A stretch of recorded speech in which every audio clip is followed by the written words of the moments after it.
Hey everyone, welcome back to the Sackhoff Show. This is the intro to Kevin Smith. My husband is already laughing at me. Welcome back. This is such a fun episode. Thank you all so much for listening to last week's episode with my sister Ming Na Wen. The engagement and the feedback has just been wonderful. And it's just nice to be back. I will talk to you more about Ming Na at the end of this episode, but I want to talk to you more about Kevin Smith. Today's episode is a really fun one. You know, I tried to get Kevin for so many weeks while we were actually doing the show on video, and it just never worked out because his schedule was so crazy and it was so hard to get him into the studio. And the simplicity of actually doing the audio show is so great because what I did was I reached out to Kevin personally. I just sent him a text and I said, hey, look, we're doing audio only now. I have all of my gear in a backpack. Can I just come to your house and set up? And he was like, sure, come on over Saturday. So I was in town with my husband for a Disney event, and we both went over to Kevin's house. I knocked on the door and was like, hey, what's up, buddy? Set up all of our gear, had a phenomenal conversation for 10 minutes, realized I hadn't been recording. So then my husband hit record, and then we realized that something was happening with the microphone, and the microphone was broke. And Kevin was like, that's okay. Don't worry about it. We can just go into my studio. And so, you know, we packed all our stuff up, went into Kevin's studio, which I felt it looked like a closet, you guys. I kid you not. Like if Kevin Smith ever kidnapped me and held me for ransom, it would be in his studio. It looks like a closet. They're doing remodeling on their house. That's why it doesn't always look that way. But it was really fun. So we sit down in his studio. He hooks up everything's already set up because he records so many podcasts. This guy's crazy. He's constantly busy.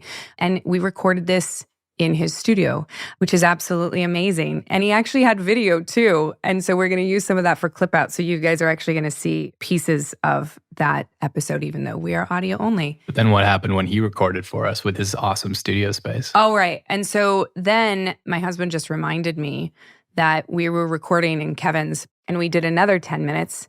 And he forgot to hit record. You know, I like to think it's because we like each other so much that we were just so distracted with the conversation, because that is what this is about. The Kevin conversation is absolutely phenomenal. He masterfully recapped everything that we had talked about that we had forgot to record. And so you're actually going to hear all of that stuff because he taught me how to be a podcast host, which was great.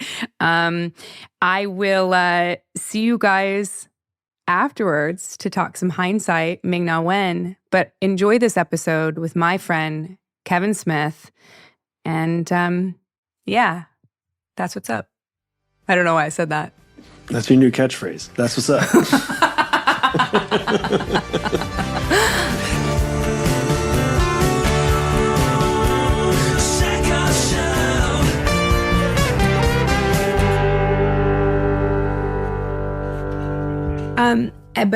So Richard. No, you're going to have to start the show all over. The whole show? Yeah. Okay. Yeah. Here we go. Now we're recording. Now we're recording. My bad. The whole show. It's Yeah. totally fine. But now we know each other more. But now we've got It's good. You guys, for anyone who's just showing up, we did the entire podcast. Yeah. We're done. That was great. That was Kevin Smith.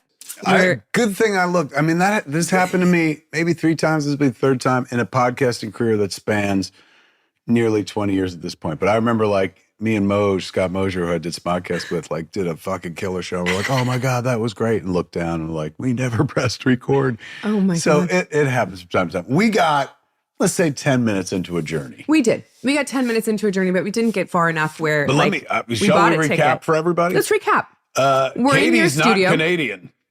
I'm not Canadian. That's what it was. 10 minutes of arguing with me going, yes, you are. And her going, here's my passport. Here's my passport. Kevin locked me in a closet.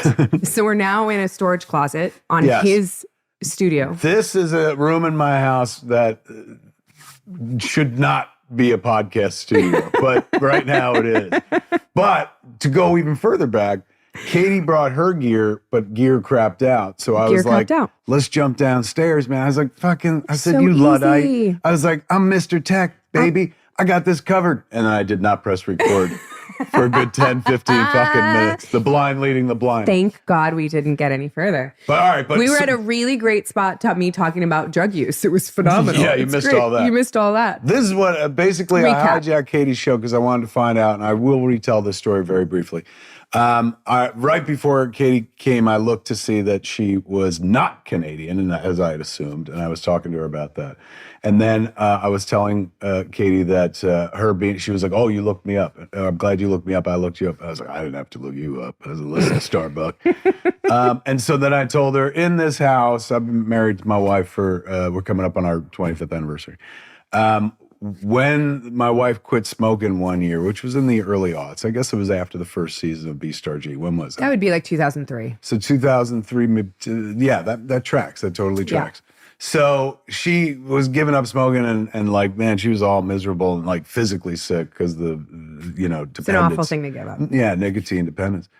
And she was like, just put something on. I can't think about the pain. And I was like, well, Time Magazine said the Battlestar Galactica, the new one that's on like Sci-Fi, is the best show of the year. She's like, are you fucking kidding me? I'm in pain. I don't want to watch robots. And I was like, let's just give it a shot, man. Like, Mark Bernard likes it. Dude, everybody seems to like it. And she's like, of course Mark likes it. He's not saying She's much. like, you're both fucking geeks. I'm dying. All I want is a fucking cigarette. So we rolled the first episode, and somebody who was on death's door just went from like that to like, And one of the things that captured her imagination, I knew the show as a child, the original show. This incarnation of the show, far superior, like introduced a female Starbuck, which to me was like, oh, that's novel. But to Jennifer was like, fucking about time. Oh my God. Like, and I'm smoking on camera, which would have really helped her in the moment. I think it did, because I think she was like, she gets to do all the things I can't anymore. But it became a religion for us, one of our favorite series. My 25th anniversary gift to my wife includes a whole section of Battlestar Galactica stuff. So in that, I've jumped off of, man, like, how did you wind up in that cast if you were not Canadian? And so basically Katee had done a fucking series that didn't last long. 9 Didn't episodes? last long. From No, 9 Fox episodes. Family? Yes, What Fox was it Family. called? It was called The Fearing Mind. How? And let's go even further back. How do you even get cast in that? You've never acted before. So I acted in high school. Yes. Because, that's what I think every aspiring actor does. Heavens, yes. And I ended up in a Lifetime movie with Kirsten Dunst.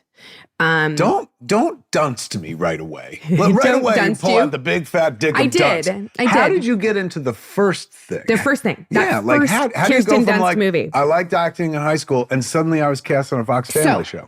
I was an athlete. I got hurt. I was a swimmer. I hurt my knees. I couldn't swim anymore. My mom saw me like in this, like spiraling into a depression. Is this a TV movie or this is your real This is my story? real life. You were a swimmer? Spiraling. I was a swimmer. Like I thought that I was going to like, go to the Olympics and like swim in college and like be an athlete. Like that was my road to success. That's what I thought I was going to do. That was my way out of my town, was swimming. And what is your town? Portland, Oregon. It's not. I had to get out of this one-horse town, baby. Get out of here. Fucking bunch of primitives that I lived with. Where'd you grow up? Portland. Portland, Oregon. It was great. Everyone wants to go. My graduating class was 4,000 people. It was so small. You had 4,000. Do you know how many were in my graduating class? I think it was probably 500. 4,000? 90. I think Robin probably had like 10. My husband's here too, guys. So my mom saw me like spiraling into this like little depression, and she saw in the paper an ad to be a body double for Kirsten Dunst in this movie. And my mom was like, why don't you you've always wanted to act, you're doing theater in school, why don't you just go get out of the house and try this?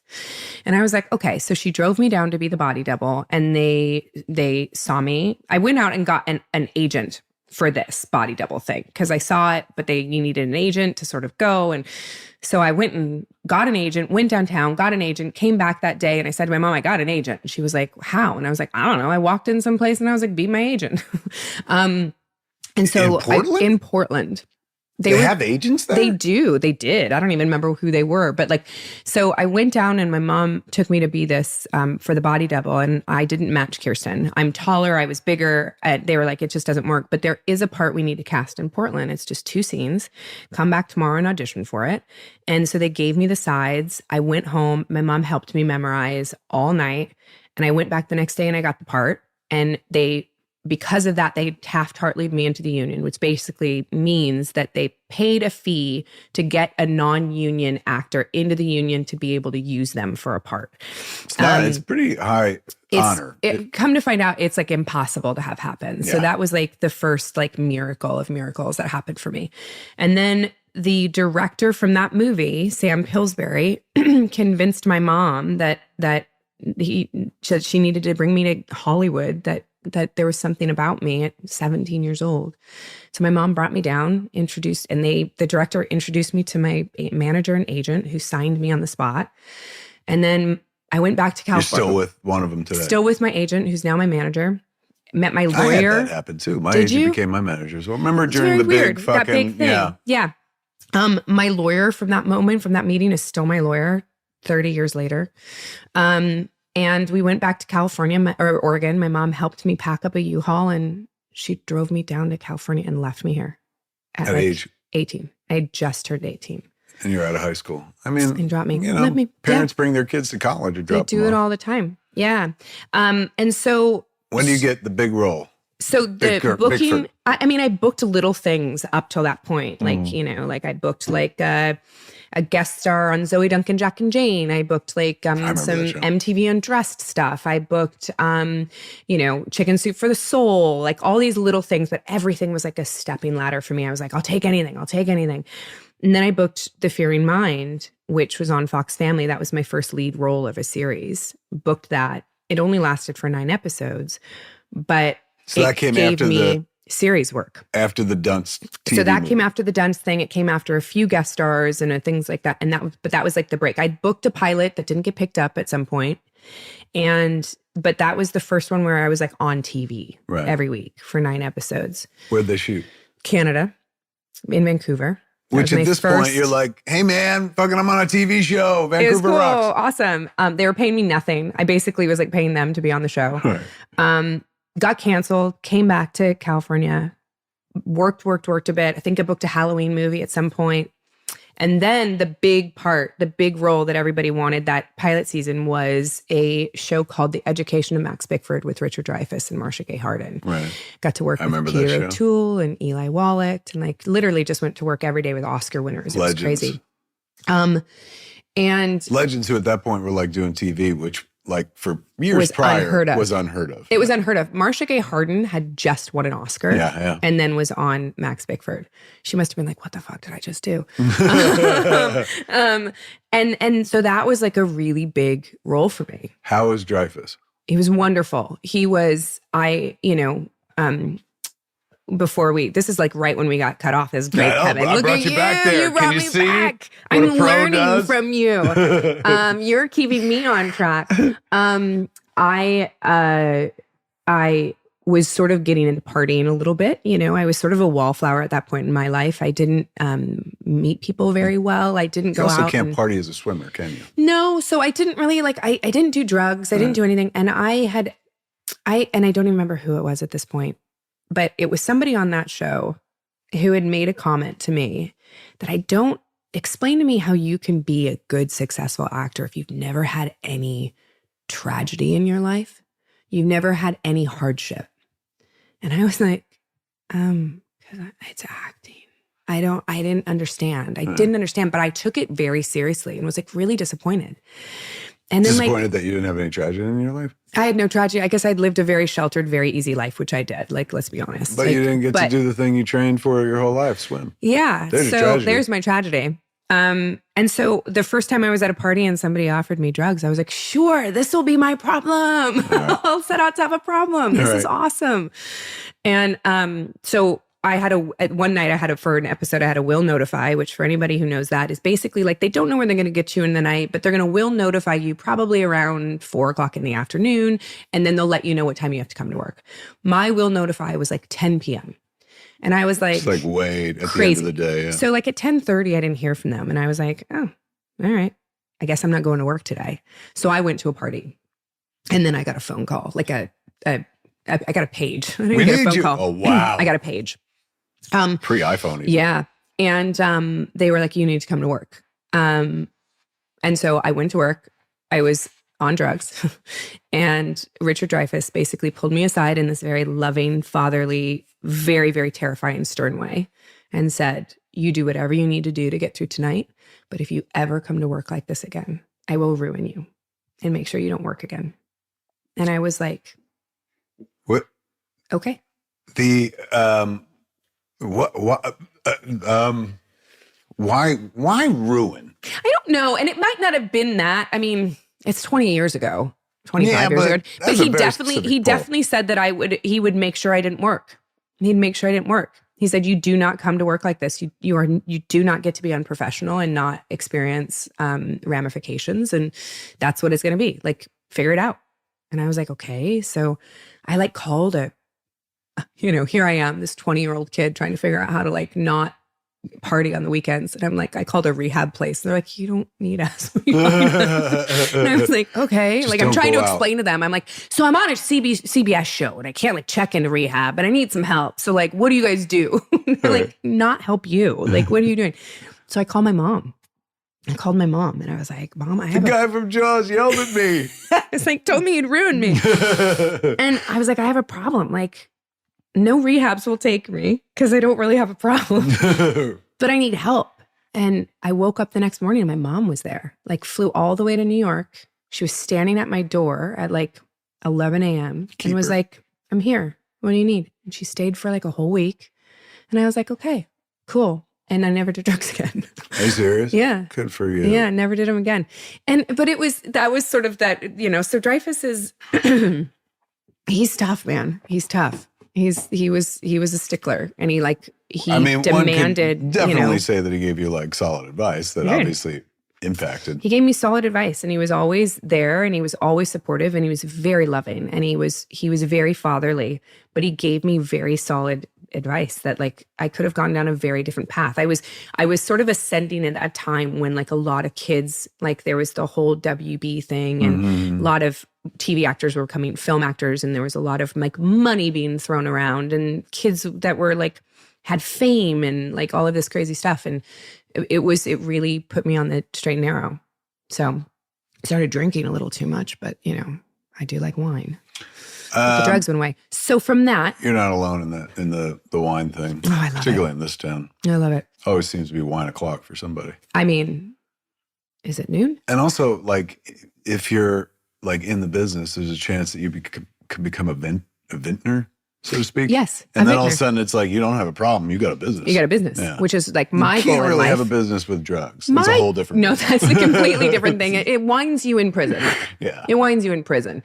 So wait. So Max Bickford goes how long? One season, two seasons? No. So Max Bickford goes one season. Yeah. 9/11 happened in the middle of Max Bickford. And so it was a really hard time to be filming in New York City. Right. It really disjointed things. The industry in New York shifted a little bit. People trying to figure out what we were going to do, what and you was guys safe. Shot in Manhattan? We were right outside at Silver Cup. So right. Oh, you were at Silver Cup. Right in Brooklyn. And we got canceled after that. It was just, which was good. I wasn't ready to be in New York. I didn't enjoy New York. And especially after 9/11, I was very scared. I was just very scared. I lived a, very sheltered life. I, up until that point, didn't realize that, like, I didn't know what fear was. I really didn't. Like, I was a kid that just sort of like, had a horseshoe up my ass and like never got hurt, never got in trouble, never ended up on the wrong side. I mean, I did get hurt, but you know what I mean? Like you did get hurt though. But it was like, it just felt very sheltered. I didn't know what like real fear was. Right. Until 9/11. And so were you in the city when it happened? I was. Where? I don't know New York very well, but I was at a hair appointment downtown. And I walked all the way home that day. So when the planes hit, you were downtown? Mm-hmm. That's gotta be. So, and all that footage that we always see of like people running from fucking I was the not cloud. that close. But you were there. But I was close enough where I couldn't get home. There were no cabs, there were no nothing. And I just knew start walking uptown. I lived on the Upper East Side. I just started walking and I had flip-flops on that day. It was summer, sort of. Right. And I was like walking up and I managed to call my mom. And like, I was like, I'm fine. I'm on my way home. And it was like, I didn't leave my apartment for like Could you a week. imagine It was as a terrifying. parent to be like, the two planes have Yeah. hit the Trade Center. My I daughter's in cannot New York. imagine. It was so weird at that time living in New York because there were people, there was this guy in my building that worked down there and he moved. He like just disappeared after. He like worked in the Trade Center and like a couple days later, or a week later, I knocked on his door to be like, hey, you want to hang out? And he was gone. He just took off. He took off. He just moved. He was like, I don't want to be here anymore. It was a weird time. Yeah. Everyone was super nice in New York. I after remember that. God, do I you remember that? aspect, Everyone was yeah. so friendly. I grew up on the East Coast, and everybody, Yeah? particularly New Yorkers, have always been kind of shitty to people. You grew up in from New Jersey, right? Yeah.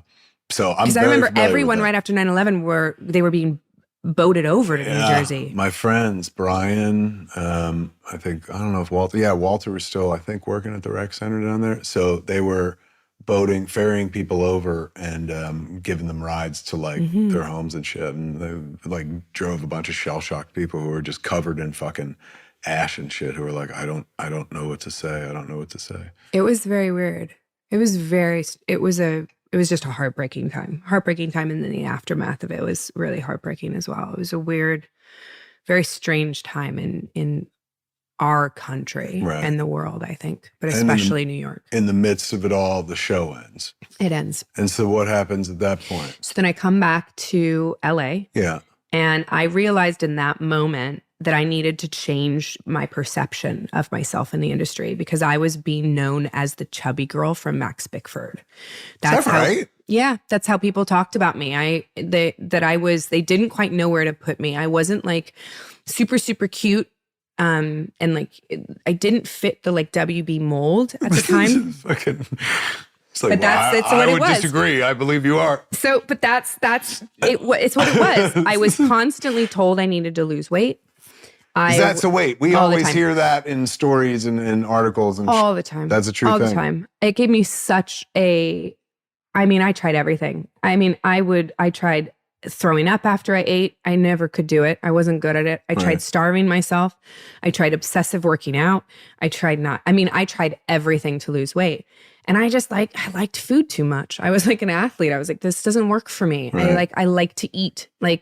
And when I lived in New York after 9/11, I was like a little scared to leave my apartment, and I had like egg salad sandwiches delivered from the corner bodega like every day. And that's what I ate. You were ready for COVID when it hit. I was like, You were like, "COVID." I And know I was like, how to bear I know how to down do and this. get food delivered. We're fine. I know how to do this. We're fine.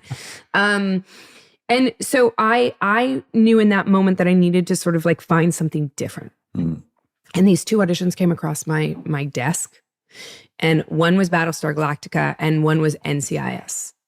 And the NCIS? The NCIS.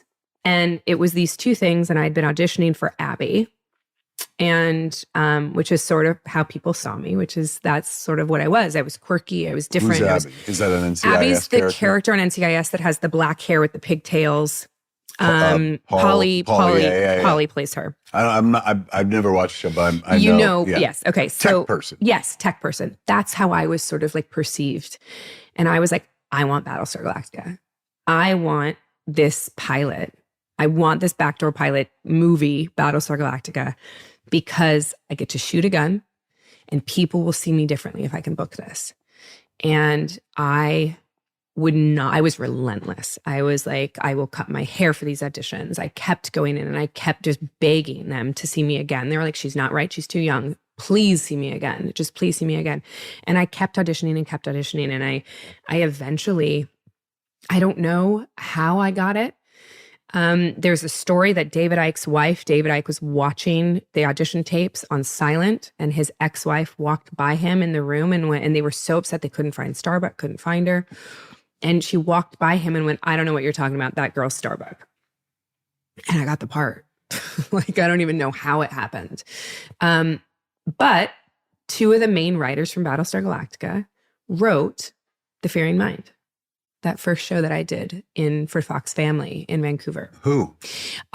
David Thompson and Bradley Weddle. Get out of here. I remember those names from the credits all the time. They wrote a bunch. They did. So they worked on something you had worked on, Yeah. and they were like, oh my God, we're all in a better place. Yeah. And they wrote some of my best episodes. They're phenomenal. They're just finishing their run with Ron Moore on For All Mankind right now. Right. Phenomenal writers. But that's how I got Battlestar. How many years did you guys do? 7. And when you never lost 6. your appreciation for the role, but when did you lose your appreciation for shooting in Canada? Yeah. I think very quickly. Very quickly. What is that about? Why do the kids in the CW shows were always like, we're fucking trapped rain. here? That's right. It is rather. It's very rainy. But Portland. We moved to Portland. And I'm from Portland. I get it. I get the irony. But I think it's why I left. I love sunshine. I love hot sunshine. Right. I love we can cook an egg on the tarmac sunshine. Right. Like the hotter the better. And if I'm working out in that heat, even better. I love it. But I always seem to end up in the freaking rain. And there's something about it. I don't like gray. I don't like rain. I don't like feeling soft. I always wind up in the freaking rain. That's I always true. seem to wind up in the freaking rain. It's wild in my life. And I think every show I got, they were like, how do you feel about Canada? So I was like, God dang it. Again? I'm familiar with it. I knew it. I'll rent the same house that was just there. And where'd they do Bionic Woman?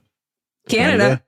Oh Same lot. I would run back and forth. Sometimes I would do the 2 characters on the same day. Are you serious? And the same lot as The Flash. So where you guys filmed. Yeah. Yeah. That was where I spent. And Fearing Mind shot on that lot. So a lot of your life was left in that one particular area of Vancouver. Every single show I've shot in Canada, minus my last show that was in Langley. Every show for 12 years of my life was on that lot. Where'd you live? I don't know, downtown, all over. So and then I bought a house in Point Roberts, which is in the United States. And I would drive across the border every day just to say, fuck you, Canada. Because it made me feel better. This all-American podcast, which won't be heard by any Canadians. Fuck you, Canada, every day. And I felt it in my soul. And it made me feel pride as I drove home every single night. Just because of the rain?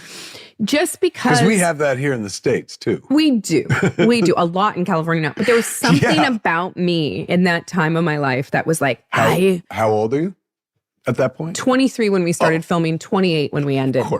Of course. I was like, why am I here? Right. Now, as a mom, as a married person, I'm like, can we go to Vancouver? Yeah. That's super awesome. I would love to go rent a house on Crescent Beach and you know what I mean? Where did you where was your favorite place to get food from? Do you remember? Oh my God, I was so poor. There was this even on Battlestar Galactica? Oh yeah. There was this all you can eat sushi place right across from me when I lived for 1 second in Yaletown. Oh my God. And I freaking loved it. I went to college, film school.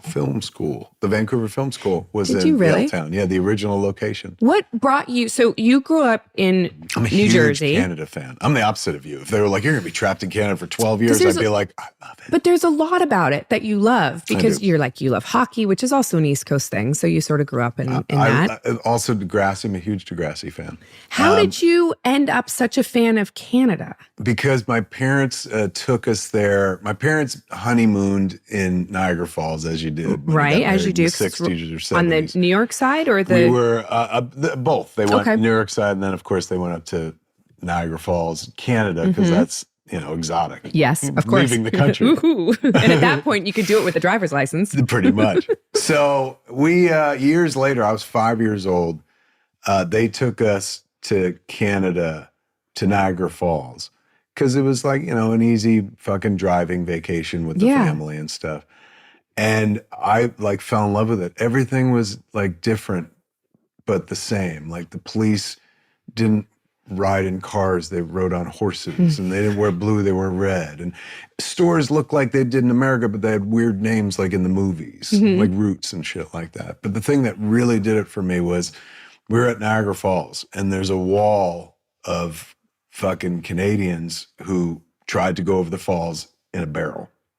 which at one point was all the rage before the internet. Which at one point, like, is exact, and live. Yeah, well, that was the aim. The goal. But a lot of them didn't. And that's what captured my imagination. So my father's showing me this wall of dead Canadians, most of whom are dead because they went over in a barrel and fucking got killed. The ones that made it, there's like 6, and everyone's like, yay. But they have the key to the city. In memory of, here's the rest. And that to me, like, captured my imagination because I'm like, this is a whole nation of evil Knievels, so willing to do the death-defying thing, like get in a barrel and go over the falls. Because they're bored. Yeah, it's Canada. But I was bored in Jersey, and you never caught me getting in a barrel going over fucking falls. So we had them. From a young age, I was a big fan. And also like SCTV and stuff. I also think I identify with Canadians because I was raised in New Jersey. When you're raised in New Jersey or when you live in New Jersey, you live in the shadow of the other, the significant other, which is Manhattan. Manhattan keeps the time for the world. You are like the redheaded stepchild. Everybody to talks the best about fucking city in the United your States. older brother Hello, or New older York. sister, exactly. Oh, you live in Jersey? Yes. And we were the kind of butt of the joke. Yes. On fucking SNL and nightly news, whatever fuck. So Canada has the same identity problem, which is like we live next door to the most unctuous fucking like look at me, fucking gaping hole of an individual that ever fucking existed. True. And they're all just trying to get here. They're like, if I could just get to the United States. I guess because the money's better, but that's about it. I don't know. We have one tax as opposed to 2. I think no GST, PST. In our industry, the identity of success was like, if you're successful in Canada, it's like, okay. If you're successful in the United States, you're like, oh, you're one of those Canadians that like works in the United States. That was like the perception. You blew up. Awesome. I think Netflix has done a bunch to kill that. Yeah, agreed. Like, I think now, because prior to this, it was all, networks and fucking cable stations and stuff. Netflix, in their quest to just, become dominate the public utility that we cannot, too big to fail, did like one of the smartest things in the world. I don't know if it was intentional, and it can't be intentional. They started putting up programming from other countries. Yeah. With subtitles. So a bunch of fuckers who would never engage with material from another country now engage with it. And like, I'm certainly not giving them credit for like bringing us together, but it's crazy. I've been in a position to be able to watch for like the last 30 years I've been in the business. And in the last 10, this country cares more about what's happening outside of its shores when it comes to entertainment. Yeah. And I think that's it says something wonderful about Americans that they are still interested in something other than themselves. It's been a healthy thing for them to be able to watch, like, fucking, what was it called? Squid Game? Was that it? Squid Game. Which is like, who wouldn't watch that? Like, I tried not to watch it just because everyone watched it. And then I watched it and I was like, oh, God, fun as get it. But so for every Squid Game, which is like, oh my God, this captures people's imagination, there are these smaller, quieter shows that are now also like infecting the way Americans shoot their shows and storytell as well.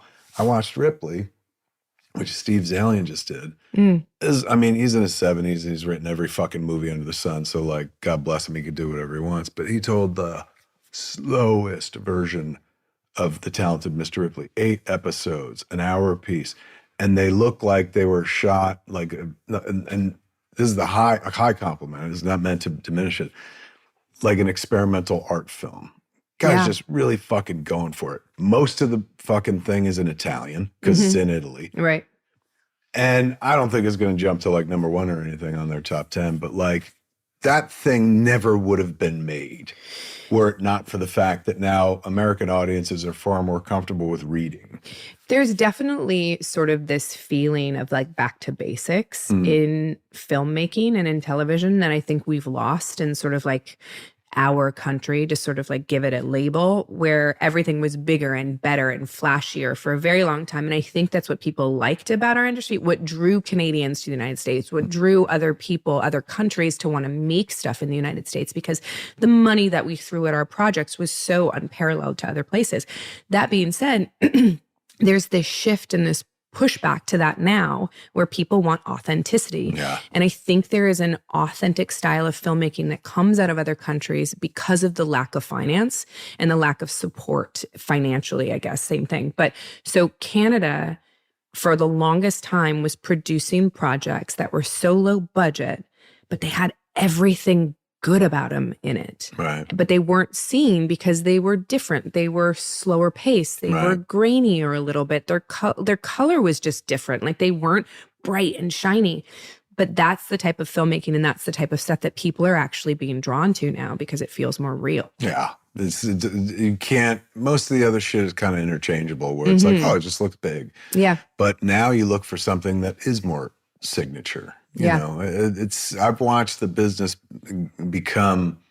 go from like, you got to get everybody to like, you just got to get this many people. Yeah. And if you get them and they're ardent, you'll be able to keep going and keep going and keep going. What is when you work on, you've worked on the Star Wars shows, so you probably worked with my boy Dave Klein.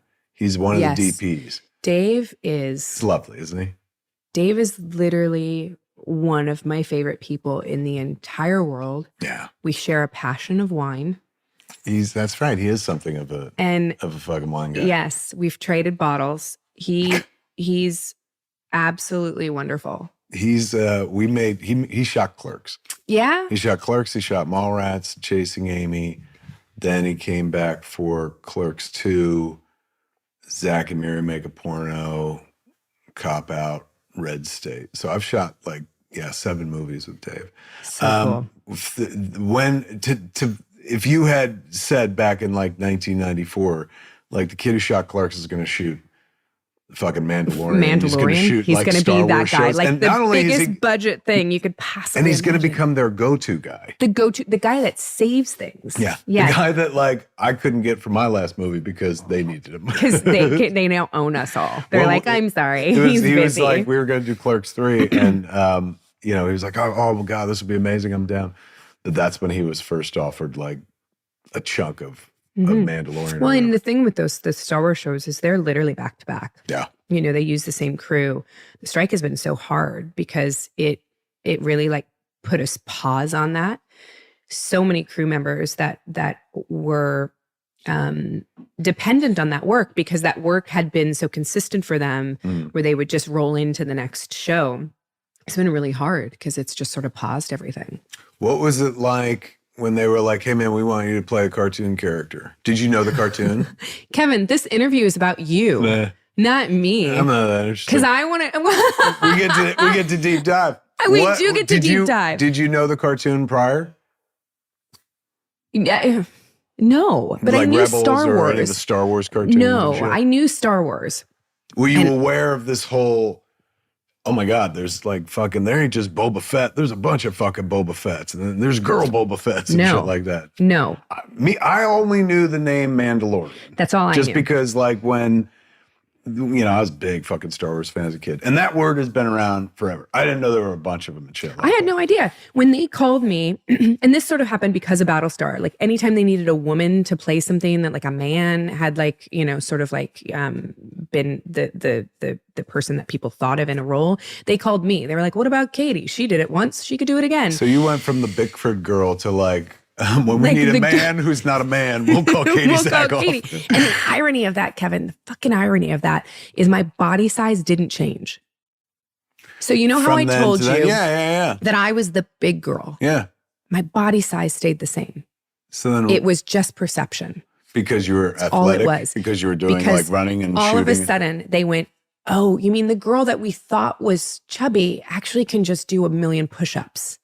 Oh, maybe that's not chubby. Maybe that's actually she's got muscle. And I had baby fat. I was a kid. But all of a sudden I was seen differently because they realized I was baby fat. capable. That's a swimmer's body, for heaven's sakes. And so when you play these physical roles, it is physical, right? It's very physical. Not so much anymore on Star Wars. They're if you twist your ankle, we're in a boatload of trouble. So now they're they let me do everything that I possibly can without getting hurt. And then they'll bring in my doubles. Time for helmet shit. It's so I will do as much of the helmet stuff as possible because I love that shit. Right. I love it. Is the helmet comfortable? I love it. Enough. Right. I mean, I was like you. Like I grew up like loving like science fiction and action and like comic books. And I didn't know what kind of comic books I liked because I just grabbed my brothers and I thought they were cool. And like, I loved that world. I wanted to be Bruce Willis and Lucy Lawless and Sigourney Weaver and like these characters that just were like strong and like capable. And I wanted to do like all that stuff. So like the moment they put me in a helmet, I'm like, oh, this is like my childhood dream come true. Like, I mean, breathing rare air, man. You know what I mean? Yeah. I'm not going to be the person that says, I don't want to go. Like, I'll do it. But it's also like, think about the genre jumps that you've done within the genre. Like Battlestar Galactica would be enough for an entire lifetime for somebody. But you've crossed over into a whole other universe. You've crossed over into a couple of universes. You crossed over into Flash. Is that right? Yeah. You crossed over into Bionic territory. Yeah. And now fucking Star Wars. Yeah. Which is like, that's crown jewel in terms of genre. Yeah. That's pretty awesome. It's pretty awesome. But all based on the physicality. The moment you were like, I can fire a gun. That moment, the moment people realized that I was capable and I wasn't like this stereotypical girly girl, blonde girl, that's all they wanted me to do, which to me is genius. I love it. I'm not one of those people that's like, oh no, I have to go again and play a strong character. Like, no, I love it. But so you're the same way though, in the sense that like you've done so many things. I've never played a Mandalorian, so it's not the same. No, thing at but all. like, what else is left though? I mean, you've done so many things. Like, did you growing up in New Jersey as a little kid, if you dreamed about your future, did you always want to do this? Growing how up did as you a kid, get to this? What did I dream about? I used to dream about writing for Saturday Night Live. I loved Saturday Night Live growing up. So at one point I went to college in New York. I went to the New School for Social Research for one semester and lived up in Manhattan. And that was not all it was cracked up to be. I like visiting the city. I don't need to wake up in the city. Agreed. So while I was there at the New School for the one semester I was there from like January to May, I spent a lot of time going down to 30 Rock and just sitting in the lobby and hoping to be discovered and then crying when that didn't happen, as if Lorne Michaels would walk through the lobby and be like, that crying fat kid, that's the future of our show. But you know what? It's happened to someone, I'm sure. It happened, like, I was waiting for my Schwab's moment, my Lana Turner Schwab's moment. It was never going to happen that way.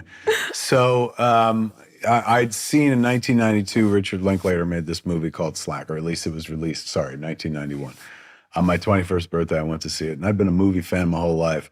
Never once thought about making movies. Like my father used to take me to the movies all the time. And he was never like, you could do one of these. We just watched movies. And did you like it? Yeah, great. And that was that, you know. Was your dad a fan of movies? Yeah, very much so. Big time. Yeah. And he worked at the post office, like not delivering mail, but like canceling your stamps at night, the sorting machine. So he, like, his downtime was limited because he worked all night, so he slept most of the day. So he slept while we were at school and shit. But then when we'd, like, he had a time schedule where we had to go back to bed by 5 o'clock in order to wake up at 9 and go to work and stuff. So I guess like how it went, the family legend goes, is like my mom was like, you're missing like their childhood. You're working so much. Because me and my older brother and my older sister, my brother's 4 years older than me to the day.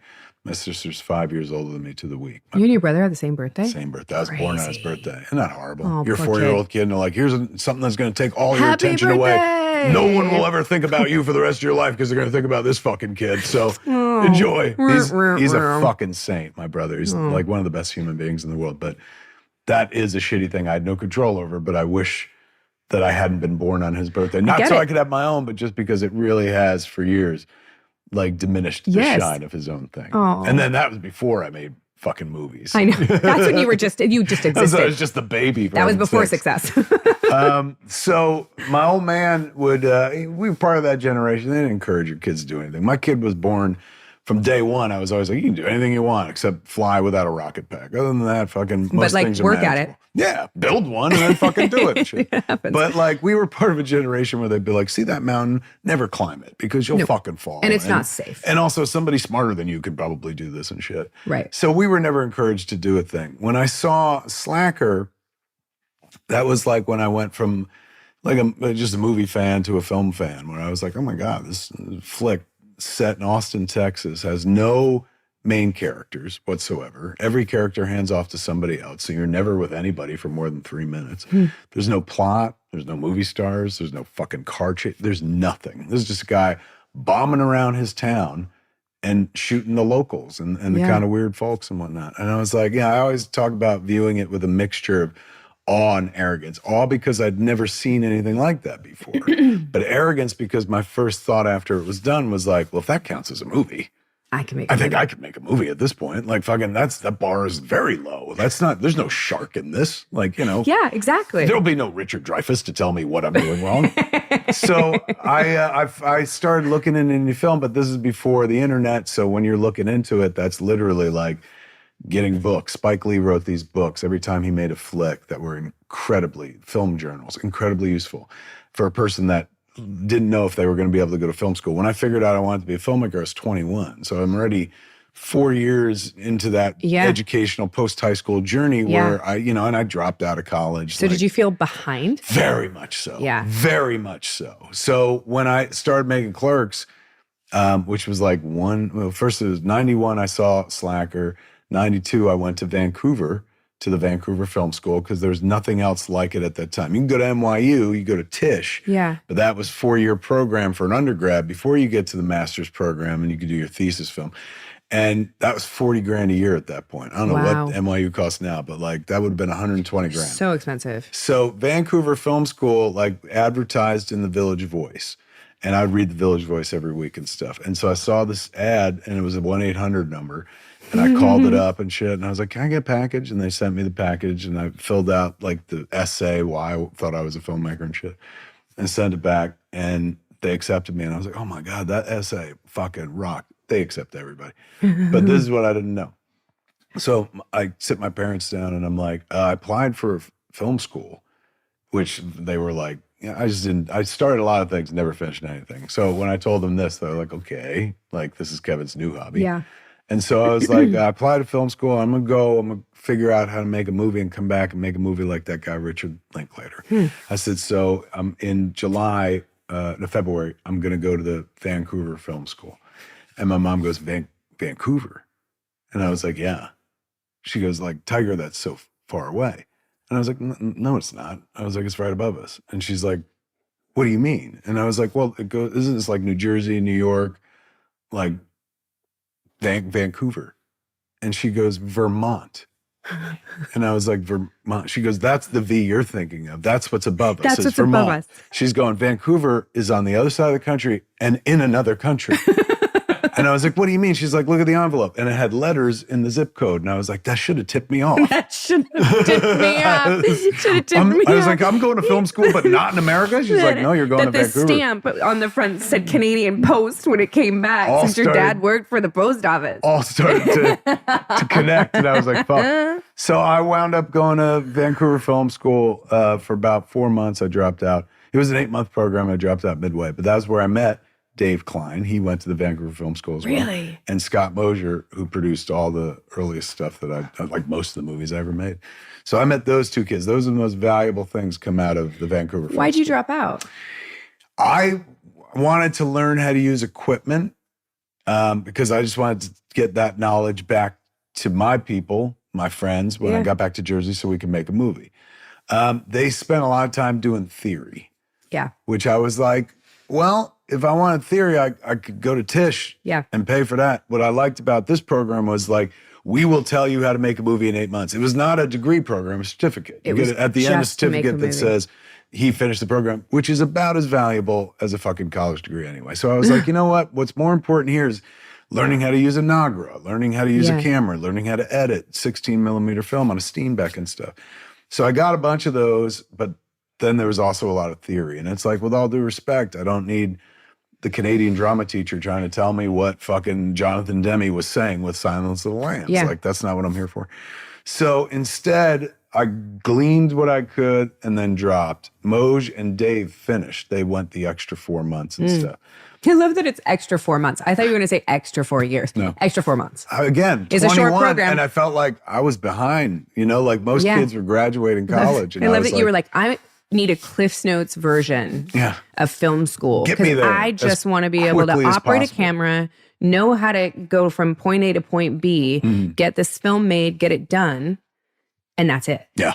Because you had what you said was like such a low bar. You were like, I can do this. It just seemed like, I worked at a convenience store. So I was like, I've never seen a movie set at a convenience store. Like the end of Fast Times at Ridgemont High is set in a convenience store, but that's about it. I was like, you could make a whole ass movie in this place. And I'd worked at convenience stores like my whole life and stuff. So this one I had like unparalleled fucking dominion over because the owners hated being there. So they found like a fucking kid, to take care of the place. They would fuck off at like 3:00 and go back to Staten Island, and we had the place like to ourselves. So I went away to film school, dropped out. When I came back, I went to my bosses, the Toppers, and I was like, hey man, I'll come back to work here, but you gotta let me shoot a movie here. And I think they assumed that like I'd be running around with a video camera or something. They had indie film wasn't so widespread that they were like, well, we understand the concept of a low budget movie. So they didn't, thank God, because they might have been like, this seems more involved. Yeah. And we wound up shooting the movie at the convenience store like at night when it was closed over a series of 21 nights and stuff. And it was just like I'd written a script the way I always heard dialogue. I'd always been a writer. I loved writing personal essays. Writing was like, ever since I was like 9 years old, I was way into writing. And writing a great screenplay is not that different, especially if you've grown up watching movies, you got an ear for it and stuff.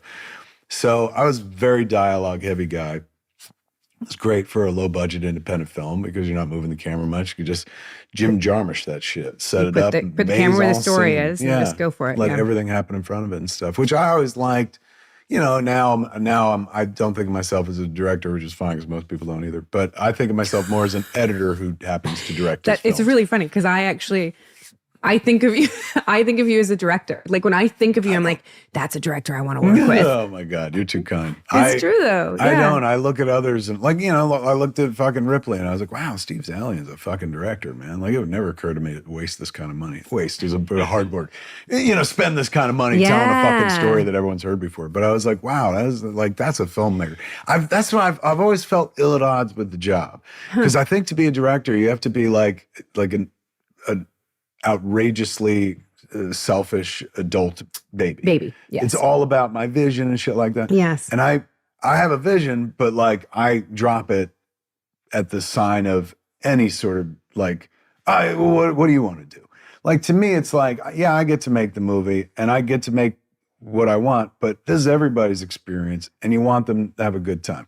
So over time, it went from me like going like, I got to fucking tell this story to like, I'll tell the story, but let's make sure that everyone enjoys it in the process because they're going to spend 2 months of their lives in this intense camp atmosphere.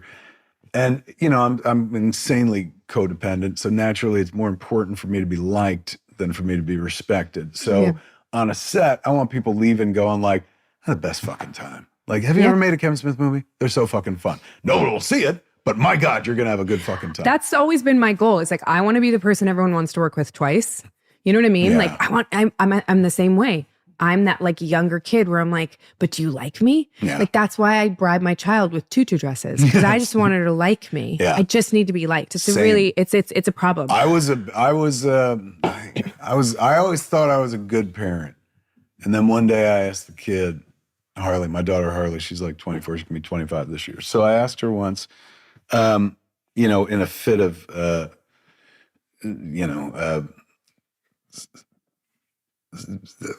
panic attack. Like, did I do it right? Like, did I cats in the cradle this shit? Like fucking. So I was like, kiddo, was I a good dad? And she was like, well, like she could sense my insecurity. And she was like, well, I never thought of you as my dad as much as I thought of you as like my fun older brother who had a lot of money. And I was like, I said, I don't bump into that at all. I said, that's the vibe I was going cool. for. I was like, I get it. I didn't feel like I could be somebody's parent. And based on the relationship I have with my dad, which was wonderful, but he was just dad. Like, I didn't relate to him. I was never like, hey man, like fucking, do you ever feel this way and shit? Like one time I asked him, I was like, Dad, what did you want to be when you were young? Like, what did you want to be when you grew up? And he's like, what do you mean? I was like, what were your dreams before like you sold out? He's like, I didn't sell out. And I was like, but what, like, before you like buckled down and like got a real before job. you were like, this is reality. And I was like, like, I want to make movies. Like, what did you want to do? And he was like, I wanted to get married and have kids. And I remember at the time I was like, yeah, but fucking like anybody can do that. Now, like my father was the smartest man I ever met. He had no ambition beyond that. Yeah. And that was what he worked on his whole life. He cared fucking about his kids. He cared about his wife. Yeah. So when he takes us to Canada at age 5 to celebrate, I guess would be their 10th anniversary of going to Niagara Falls and shit. And I fall in love with Canada. My parents put us on a helicopter. You can go to Niagara Falls. Yeah. You can go on a helicopter and you go over falls and shit. Another reason I fell in love with Canada. Years later, I found out my parents put the 3 kids up on the helicopter because then they went and fucked in the bathroom to celebrate 10-year anniversary because we were all cramped in one fucking cramped room. So they were like, this is our chance to get rid of the kids. How long? 20 minutes? I need 10. I need 10, if that, with cleanup. He was a smart guy, but he didn't have ambition. I was cursed with ambition. Sounds like you were cursed with ambition too. Where We it's were just just like, talking let's about do this. shit. Yeah. We were just talking about like what it is about people that grow up in a small town, stay in a small town, never leave that small town. And it's no disrespect. It's that I have so much ambition. Yeah. And it's a curse at times. It is. Because I wish that I was contented. Yeah. You know what I mean? Yeah. And it sounds like that's like such a common thread between a lot of people in our industry is just this overwhelming sense of ambition. Do you know why? I think what draws us to the industry is, aside from like, ooh, that looks fun, or getting paid to make pretend, fuck, that beats working. But there's also a belief in 3-act structure. You don't ever want to be in movies unless you like movies. Nobody ever joined the movie biz because I hate this shit, but it pays good. Yeah, fucking like that ain't, you get a normal ass job for that. Those of us who are drawn to the fucking flame are drawn because we love 3-act structure. Because 3-act structure is the easiest way to approach life. But it's unrealistic. Life does not resemble 3-act structure by any stretch of the imagination. That's why we love art, because art shows us like a world we'd rather be in than the world that we're in, something brighter, but it's also unattainable. And my whole life, I've tried to force everything into 3-act structure and have a happy ending, but you don't get that. Like I get to write the story of my life, but I don't get to write the ending. Someone else writes that for me at the end of the day. And I keep wanting to write, and they all lived happily ever after, the end, but I'm only 53. And it's like, 30 years of unadulterated joy of like, I get to do what I want. I get to make pretend for a living. I love it. It's great, but it's just like, how long can it go on? You know what I'm saying? Like, is this what I'm going to do until the fucking grave, which would be wonderful for me. I don't have any other, like, I've always wanted to see the pyramids. No, fuck no. If I can go out toes up off a movie set, that'd be a great thing. Because then I'd be going out toes up in the midst of the 3-act structure. Of the 3-act structure. The older I get, I went crazy last year and shit, went to like Sierra Tucson. The older I get, the more I start to see the strings, and I realize that like I'm a part of the problem. As much as like I've always wanted to help by making entertainment that make people feel good, it's perpetuating the lie. It's like being a parent and talking about Santa Claus with your kid. And you know better. You went through it yourself. And you're fucking like, we should be past this shit. But still, it's so romantic. It's so enticing. And it's like, come on, fucking, you're only a kid once. And so you give them the Santa Claus thing, knowing damn well that one day they're going to look you in the eyes and be like, you lied. You lied to me. Yeah, all of this is a fucking lie. Yeah. But as I've been telling my kid, I'm like, kid, like, she's also in the arts and shit. I'm like, kid, we're liars for a living. Like, that's all we do. We sell people a version of life that doesn't really exist. And I'm not talking about influencing and shit. No. I'm just talking about telling a fucking story. Losing yourself in a story that is not your own. Yeah. Or just feeling for 1 second that what you see up there is an imitation of life. It's possible. It's such a gross imitation. It can't touch fucking reality. However, reality is hard for some of us. And it's much easier to fucking put the rubber bumpers in the lane and fucking, bowl where you know where that ball's going. That ball's eventually going to hit those fucking pins if the fucking lanes are filled with those bumpers and shit. And that's what a movie gives you. That's what a TV show gives you. It's like there's a journey It's going to end. At the end of it, that person's going to be better for it and shit. And we all reflect on ourselves in every story we watch, and so we feel better about ourselves. But it's a bullshit lie. But here's the thing that I've kind of come to justice with. What's the alternative?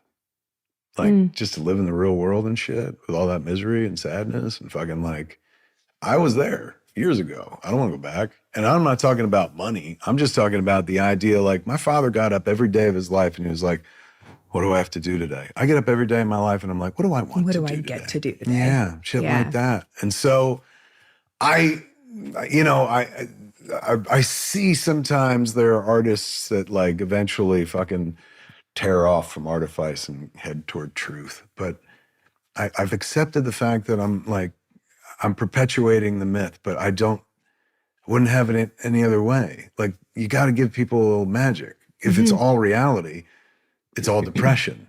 There has to be something to dream about. And even if it's not the story I'm telling itself, it's the story beyond the story. Like, my story I'm not saying this out of arrogance. I've been around 30 years. My dopey ass, I made a movie in a convenience store story, has launched a million fucking ships. And not just people who are like, because now I want to be an indie filmmaker. I've met fucking billionaires who are like, I did what I did because you made Clerks. And I'm like, can I have money? And they're like, no. But it's like...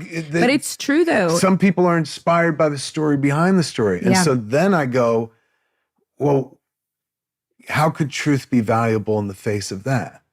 You know what I'm saying? Like, just living a real life, not one that's predicated on telling stories and the story behind the story. Like, I'm the kind of guy that like has to talk about a movie years before it happens. Like, throw my hat over the wall to plant the seed, because it ain't ever going to happen unless I talk it into reality. So what is it about that? Is it just a complete understanding of all the characters, or do you need to literally like viscerally know the feeling inside of the story? I just have to find money. That's really what it comes down to. The story part's the easy part, man. It's finding money to make it a reality. So sometimes I start talking about a thing well in advance. I think I was talking about this movie Red State that we made years ago, 5 years before we started making it. So that when we started making it, people were invested, like, oh, that's that fucking movie you've been talking about. I've been fucking threading the needle for a better part of a decade on a movie that I'm sure will define me, good or bad, called Moose Jaws, which is just Jaws, but with a moose instead of a shark. So one day I'll make that movie in the same way that only Nixon could go to China. I will make that movie. So was this inspired by sci-fi's like Sharknado? No. Like, not Sharknado, but remember when sci-fi used to make those like really weird movies, like the Abominable Snowman movies and that on Saturday night? Tarantula, I forget the one. Like all this shit, like the names of these movies were like. This is inspired purely for love of Canada. The movie's so fucking incredibly Canadian. It's set in fucking Moose Jaw. And a lifetime love and appreciation of Jaws. And then one day when we were doing an episode of Smodcast, me and Scott Mosier started like riffing on Moose Jaws. I was like, I will make that fucking movie. So one day I'll get to it. What is Moose Jaws about? It's Jaws, but with a moose instead of a shark. A moose that eats fucking people. Moose are big. Yeah, and they're terrifying. Here, I could look. If you got an hour, I can give you tons of moose facts. They're terrifying. They are huge. The second most dangerous mammal to man. That doesn't surprise me. Do you know what the number one is? Are they most dangerous? Do you know what the number one is? Us? No, but what a great guess. Thank you. Hippo. That doesn't surprise me either. Hippo's Have you seen a hippo chase a boat? They're fucking nuts. They run on the bottom. They don't swim. Chase a car. No. Like, if you interrupt moose during the rutting, I'm not going to say moose. During sexy time? During rutting season, you are fucked, man. An adult male moose with a master rack can stand as high as fucking 12, 15 feet, will bore a human being. Oh, yeah. And in a car, too. But they also swim. That always captured my imagination. They have tons of memes online. You'll see, like, a Canadian is cruising on the surface of a placid lake, and a set of antlers coming toward them. Because they're deer. They're part of the deer family. Yeah. And deer can go in water. So moose also go down and grab plants and come up and shit. Like they eat food off the bottom? Yeah. If they're like, yeah, this shit doesn't look good, I'm going to eat on the bottom of it. Hey, fishy. Yeah, they're not vegetarian. I just saw cows swim the other day and was like, damn. Yeah. Everything Like, swims. everything That's swims. the kid's book you should write. Everything swims Everything by Katee swims. Sackhoff. Everyone, right next to everyone poops. Well, think about how everything swims. Exactly, but that's perfect for you because you used to swim. It's a metaphor too. Yeah. Just keep swimming. Well, Like don't Dory take that 'cause that's from. fucking Disney. It's true. Ellen DeGeneres will come Don't after you. kill me. But fucking Everything Swims is a delightful title, and it allows you probably to fucking deal with the swimming. I remember I spoke to Jason Momoa once on a plane, and Jason Momoa used to play hockey. Yeah, Like, I had no idea that He used Jason to play hockey. hockey. He grew up like in Hawaii, and Yeah, then he also grew up in some landlocked ass state here. I want to Yes, say in the Idaho middle, or right? something. Yes. So he played in hockey. the middle. So if you know hockey at all, like hockey players, maybe I romanticize them a lot, but oh my God, they're so much better than every other athlete because It's they true. actually care about the game. It's not about money. They're not, a lot of kids like baseball and then grow up and forget about being a kid loving baseball and shit like that. And then media will craft a narrative around that. So you don't have to do that with fucking hockey and Canadian hockey players or even American hockey players or international hockey players. Hockey players know they have to sell the game. So it means the like absolute fucking world to them and stuff. I forget why. Have you ever went off played on this hockey? tour. Yeah, street hockey, not real hockey. We were talking One about time everyone I played with a swims. puck and got fucking hit. Jason Momoa. So Jason Oh, Momoa. you got hit here? Once with a puck, and I was like, never again. Never again. After that, it was all ball It's like hockey. the one time I got hit with a softball, and I was like, "This isn't my sport." Yeah, I ain't doing this Nope. shit. I'm a swimmer. Nope. Jason Momoa is like, he used to be this hockey player, and so I romanticize the notion of like, I read he had an injury and he couldn't do it anymore. Yeah. And that's why he swerved in acting, kind of like your Yes. story and shit. So when we were talking, I was like, hey man, I read that you used to play hockey. He's like, I did. And I was like, let me ask you something, man. If you hadn't got injured, like, would you give it all up to not have the injury to play hockey? And he goes, fuck no, dude. I'm a movie star now. And I was like, makes sense. He's like, I'm Aquaman. That was a good point. I'm Aquaman. I'm not like, living in Moose Jaw. So Dave Filoni is obsessed with hockey. Is he really? I met Filoni when I was going up to Lucasfilm on the Presidio for some show. I think it was Geeking Out. And I was interviewing Dennis Muir and a bunch of cats up there. But they were like, oh, we're going to talk to Dave Filoni as well. And this is before Filoni broke with like all the Mandalorian stuff and whatnot. And he, I don't go deep with the cartoons and stuff on Star Wars, but I was a big fan of the movies. But I was also one of those cats that's like, oh, the prequels, man. And so I'm interviewing him, and I was doing some standard prequel bashing.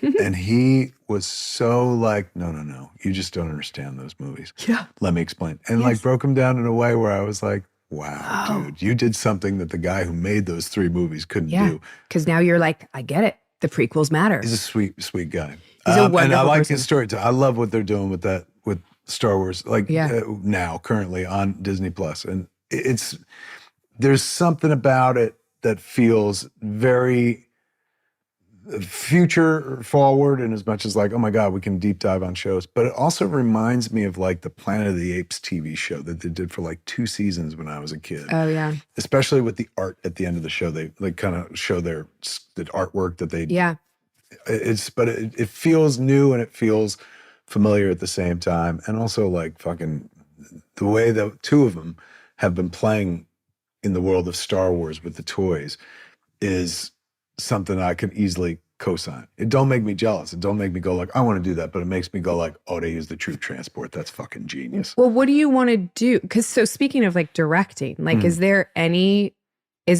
sort of like superhero franchise or anything that you want to direct? That stuff is like, I love watching that stuff, but like that's, no movie should take more than a fucking month to shoot. You know what I'm saying? I agree. And some of that stuff goes fucking long. Even on when I did the Flash and Supergirl episodes, they're 9 days. And by day 7, I was like, we still shooting this shit? Are you serious? We're not done yet? They're like, it's 2 days of green screen. Like, fuck.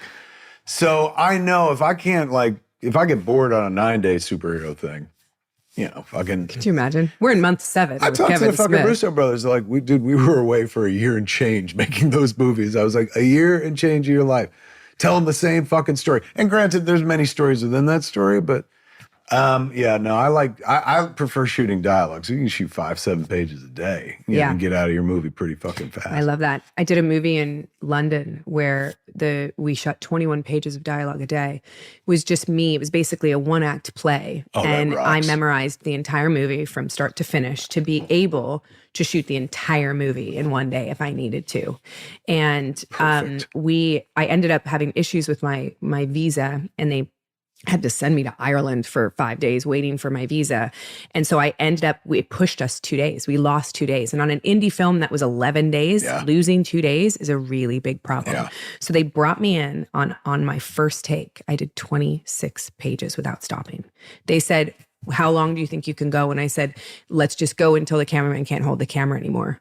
And we went 26 pages of dialogue, and they were like, oh, we're going to be fine. Single camera? Single camera, I believe, yeah. And are you talking to camera or to others? No. Literally talking to like a fake ball.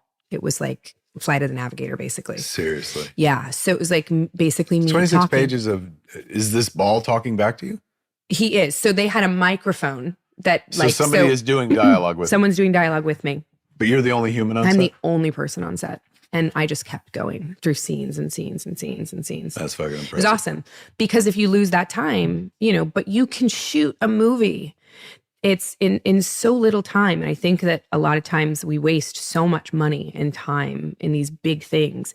And I love working with editors. Like if someone were to call me and say, do you want to work with a first-time director who just got out of film school? Or do you want to work with an editor who's been editing for a really long time and this is his first time directing? I'd be like, oh my God, please give me the editor, because they know what they want. Yeah. They've already shot the movie in their head. They're not going to waste time. 100%. They're not going to waste angles. They're going to put the camera where they know they need it. And as soon as they have what they need, they're going to cut, they're going to move on. I love it. It's fast. It's efficient. Is that how they do it on the Star Wars shows or no? They just shoot everything and figure it out later on. They shoot everything, but they do all previs. So they know what it's going to be before. That's right. That's what Dave said. Dave's like, the show, you see the show before you shoot the show. The whole thing. I see myself animated exactly what they want me to do. And then I try to, within that like construct, give it life and then take ownership over the movements and where things are going to go and stuff. So when they show you the previs for the actors is mostly like, this is where you're going to be standing. Within reason, blocking. Yeah. It's sort of blocking. Right. It's like a loose blocking, but the director's already gone and directed the previs. So the director's involved in that entire process and sort of like puts actors where they think they want the actors. And granted, if I were to go in on the day and be like, I really don't love this, then, the director and John would be like, all right, let's talk about it. What do you want to do instead? And they do this previs thing because they shoot like on the volume. So they have to. And so for those that don't understand, like the volume is this gigantic fucking wall that you could put anything in the background of, and you're in that world. It's 360. It's an entire, literally nuts. It's like a round. Dave showed me. It's crazy. I asked Dave to show me a picture and he refused. Really? Dave. Yeah, exactly. Good for you. Good for you, Dave. Still fucking tell Disney. But he was like, this is what, because I was like, I'd seen the volume before. Oh, they'd let you come down, years Kevin. ago. No, they don't. Oh, they would. No, fuck no. You kidding me? Really? He said, Klein said, he's like, hey man, like, I've been on set when Robert and John like both talked about you and how you should direct an episode and shit, but they never call. But honestly, if they did, I don't know if I'd do it. It's tough, because man. in my world, like, that might do more harm than good. Yeah. Like I come out of a Star Wars thing and I dropped the ball. Like I worked on Masters of the Universe cartoon and oh my God, some people got really fucking angry about online about that. There is something about that, right? That like you don't How want have you fared with the fucking fan base that's like negative? But have they even been negative toward you? Because your character, it's not like they were like, man, they took a character and they made her fucking girl. I think that I got to imagine you get off light. I do. I sort of slid in and like was in a really good place and they protected me. I think that the the fans that are upset with Bo, there's like two camps of people that are upset with Bo. One are like, she's a terrorist. She's always been a bad person. You can't just forgive this person for doing bad things. But that's, all right, whatever. I like personal growth and forgiveness and everything, but like, you know. Wolverine doesn't get to be a hero if he doesn't 100%. Exactly. And then there are the people that are like, this is Mando's show. Why did you give it to her? You know, but he was in every episode. Of course. But I was in it just as much, which is not the show that a lot of people signed up for, I guess. Like as fans. That was the storyline. That was the storyline. That fucking storyline was so balls to the wall wonderful. And it resulted in like a fucking killer finale, man, where like it did. They spent all the money. Yeah. Yeah, where literally. Everybody was fucking flying and fighting. It was crazy. It was crazy. Giancarlo got to be fucking Darth Vader for a minute. I know. It was awesome. Like that's the shit of my childhood. Like that's when I go to work and I come home and I tell Robin, I like fought with a Darksaber and like did knee slides all day and like, you know, had squibs shot at me and like pyrotechnics behind me and like they pour wax on the floor so you can slide really far. Like, is that what oh my God, it's literally sprinkle wax that they put on the ground so you can like slide forever on your knees. It is the coolest shit. And it was one time that we were shooting and I just kept sliding through frame. They were like, lost her. Too far, Katee. But it's just like, that's the stuff of my childhood where I'm like, all right, like check the gate. I'm good. Like this career is like, now it's just like, what do I do now? There must have been a Starbucks figure, but like how cool is it when you see the bo-katan figures and sculptures? Like I own a comic book store, so like, yeah, they just make shit. They do. And sometimes it looks like you and sometimes it doesn't. But sometimes when it doesn't, it looks like canon. But then they make the versions that fucking look like you. Do you buy your own statues? Yes, I do. Do you have them in your house? I have them all.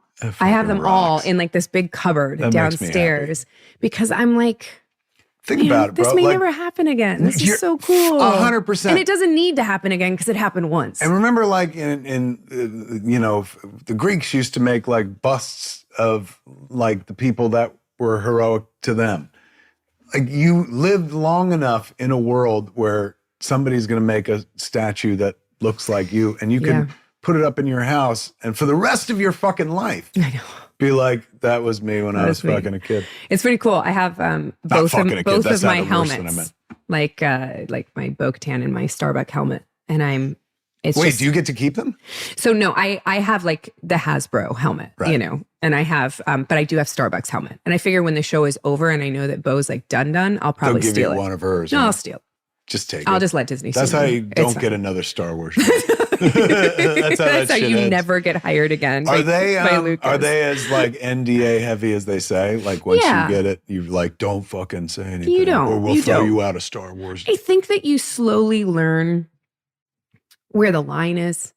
You know what I mean? Right. Like I know if I've gone too far. And I know. And I usually get a phone call very quickly from PR going like, hey, next time maybe just pull it back a little bit. Right. You know, or John will be like, hey, you know, like, let's not talk about how the cake is made and things like that. And I'm like, cool, you know? Right.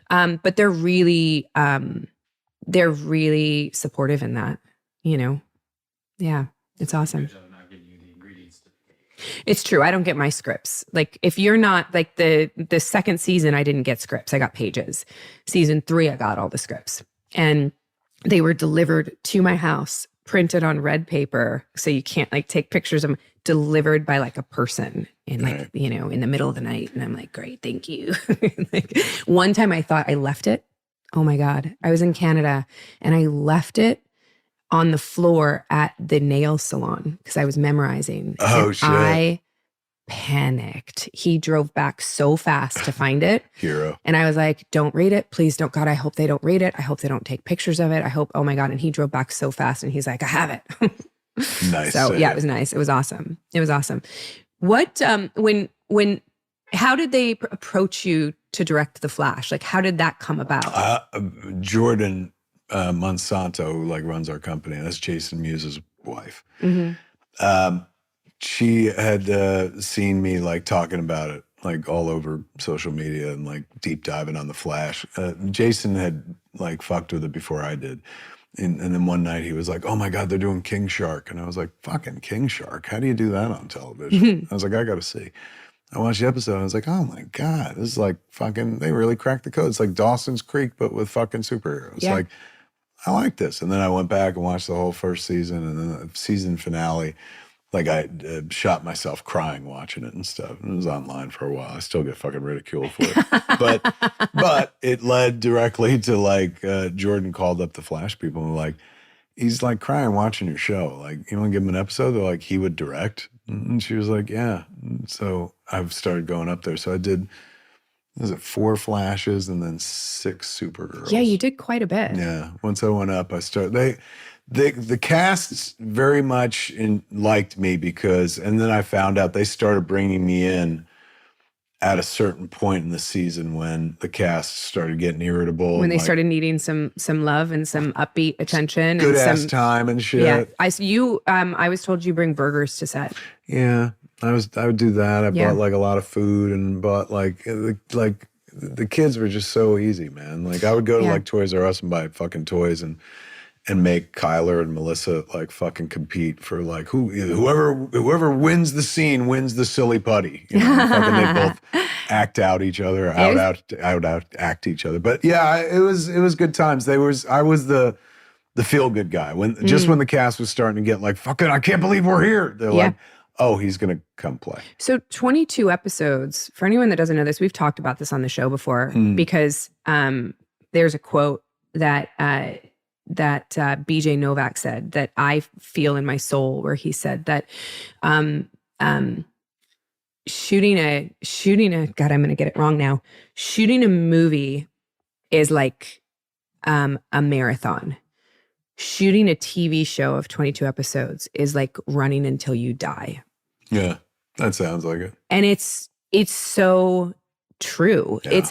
It's a long time. And it is hard to keep that energy up and that positivity up on a daily basis, especially I think I had a harder time at that when I was younger. Right. I think now in my 40s, I think I've seen enough people come and go in this industry to realize how lucky I am. I always knew I was lucky and blessed, but I really know now. And I know now that there will not be a day that I show up at work where I am not as positive as I can be, and I'm not the person that makes the crew happy. Like I need to be. I can see that about you. You're probably a person like people love to be around on set and shit. I try to, because I know the days are hard. This shit's important, man, because at the end of the day, like the art's gonna get made. You know, too much money at stake for the art not to get made and shit. So that ship has sailed. It's gonna fucking happen. Just make it as fun for everybody as possible, because why the fuck are we doing this otherwise? Like we could actually have real ass jobs and shit, but like the reason we chose the circus was because it's supposed to be fun. It's supposed to be fun. So you should never fucking scream on a set unless it's called for in the script, or unless it's like, well, that camera's falling. Yeah. But there's so many people in the business that like fucking get unctuous and yell and fucking get shitty, and you're like, you forgot, bro. You forgot that you're breathing rarefied air. You're making pretend for a living. You're going to fucking yell. You learn a lot about people based on how they treat the crew. Yeah. And that is like, that's usually how I can tell instantaneously who's a good person and who's not a bad person, but who's a person like I don't really have time for. A friend of mine who became a director, but when I worked with her, she was a script supervisor. But always the smartest person in the room, and thank God eventually the fucking world caught up. God, a good script supervisor is the most beautiful thing in the world. And most script supervisors are ready to direct. Like they're directors in waiting. They're directors who just haven't been given their fucking shot. Agreed. And these are the people, in case you don't follow this shit closely. Script supervisor, literally their job is to make sure you're saying the lines correctly.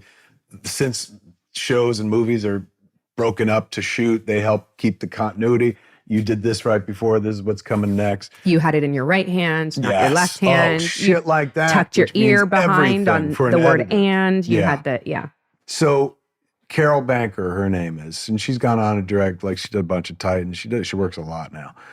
But she worked on a show, and this is not my story to tell, but I'll tell the fucking no-name version. She worked on a show that was insanely popular for a duration of time, and had a guest director come in who, had done other things and shit.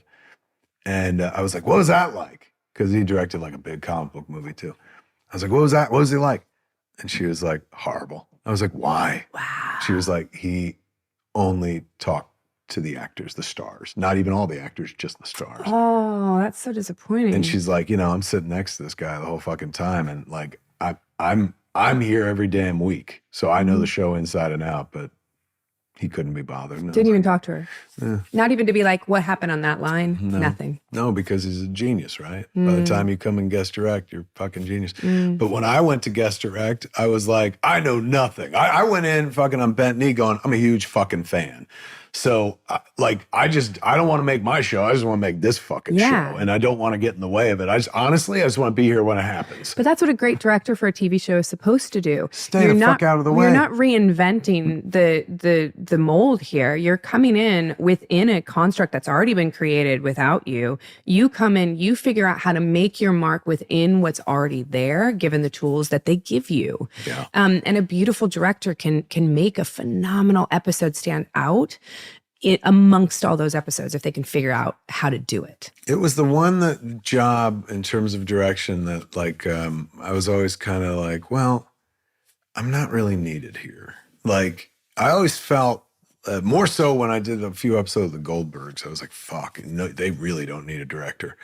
You just pick. I always felt like, and I felt this on Flash and Supergirl. You could pick anyone on set who's there week in, week out, and arbitrarily give them the action, the cut. Especially if you got a great DP. You got a great DP. Same fucking show's going to happen regardless. Yeah. Like, because those shows are so fucking writer-driven that by the time they make it to the floor, they're going to look like the previous 20 of them looked. Yeah. So, like, I remember going in and being like, talking to Kim, the DP, and I was like, there's really no shot you guys fucking haven't done here yet, have you? He's like, we've shot every fucking angle. Right. He's going, but there's one place I've always wanted to try putting the camera. You give a shit? I was like, I could care less. Try it. And he was so fucking happy. And that was like what I could bring to it. I could bring to it like honestly, the only good thing I brought to any of those productions was applause. Because normally what happens is like you fucking stop acting and they ring a bell and fucking people corner up and mutter and then go back to it and shit. So, I don't direct as much as I host whatever I'm working on now. So as soon as they'd be like, cut, I'd be like, oh my God, the kid's acting, give it up, fucking, and everybody applauds and shit. And so by the end of the day, by the end of my whole time there, people are like, my fucking hands hurt, bro. Must we applaud for everything? But I'm like, yes. When the kids act, you got to applaud. Like, any actor don't fucking end with applause, and why should it change here? And so the kids like fucking loved it. Like, it's just, it's a kind of energy, man. Well, because like, we also performers vibe on it. Inherently are insecure as actors, and we need that validation. And especially if you've been around for a really long time and you've been successful, like you stop getting validation every day, and like you go home and you get insecure and validation. Yeah, people are like, well, that's what you do. I loved working on The Flash. That character is still hands down the most fun I've had in my entire career because she was insane. And like my accent was all over the place, and I wanted to be crazy. I can't do a great English accent. So I wanted to do as bad of an English accent as I could for fun. Why not? Yeah. Why not? People are like, why'd you do it? I'm like, I don't know. Why not? Oh, yeah. Like, it's because. You know why you did it? Because fucking next week, they're not going to remember you because there's a new fucking film. Yeah, exactly. And, it's like, why not take up the space? Like, a lot of folks in the real world just look at actors and they're like, wow, it's fucking like, who could do that? Anybody could do that. Acting is a job of choices. And it's those choices that motherfucker makes that makes them stand out. So you make a choice heading into that role, it becomes indelible. People remember that, good or fucking bad and shit, based on like a performer's choice. And that to me is always the thrilling aspect of the job, being the outsider. In my head, I have as the writer, I have a version of the line that I heard when I wrote it. So I'm always like, let's see if it gets close. And the beginning of my career, I would always just line read people, be like, just say it like this. And actors love that shit. Sometimes I do. Yeah, like if I'm not understanding what the director is saying to me, because I'm so good at like figuring out what they want me to do. And there are times where I can't, and I'm like, Just tell me. How do you want? 100%. I don't take it personally. Just tell me. I'm not getting I don't it. get those fuckers that'll. I mean, look. There's one time, first time I didn't even know what it was called. First time I ever fucking did it, because all through Clerks is what I just line read everybody, because I was like, well, this is the way it's supposed to sound. So when we were on Mallrats, I gave like Shannon Doherty a line reading. I didn't know what it was called, and she was like, "Did you just give me a line reading?" I was like, "Is that what it's called?" I never knew there was a name. You're I said, like, "Yeah, yes, yeah, I yeah." did. And she was like, "Actors don't like that." I was like, "Yeah, but I ain't got that kind of time." So Alan Rickman, I did to him once, and he didn't say anything bad, but he looked at me. He was just like, yeah, like, Kevin, you did not just give Alan Rickman a line reading. We just did a thing, me and Jay, where we got added to the sitcom and shit. And the director of the second episode we were on was also an actor who's been on like the show and stuff. And she's, basically she was sitting there trying to like tell Jay, she's like, I think you like in the scene, like it's like you're feeling this and stuff. And I'm like, I've worked with this motherfucker 30 years. He ain't gonna get that. Like finally I was like, just tell him how to say it. She was like, I would never.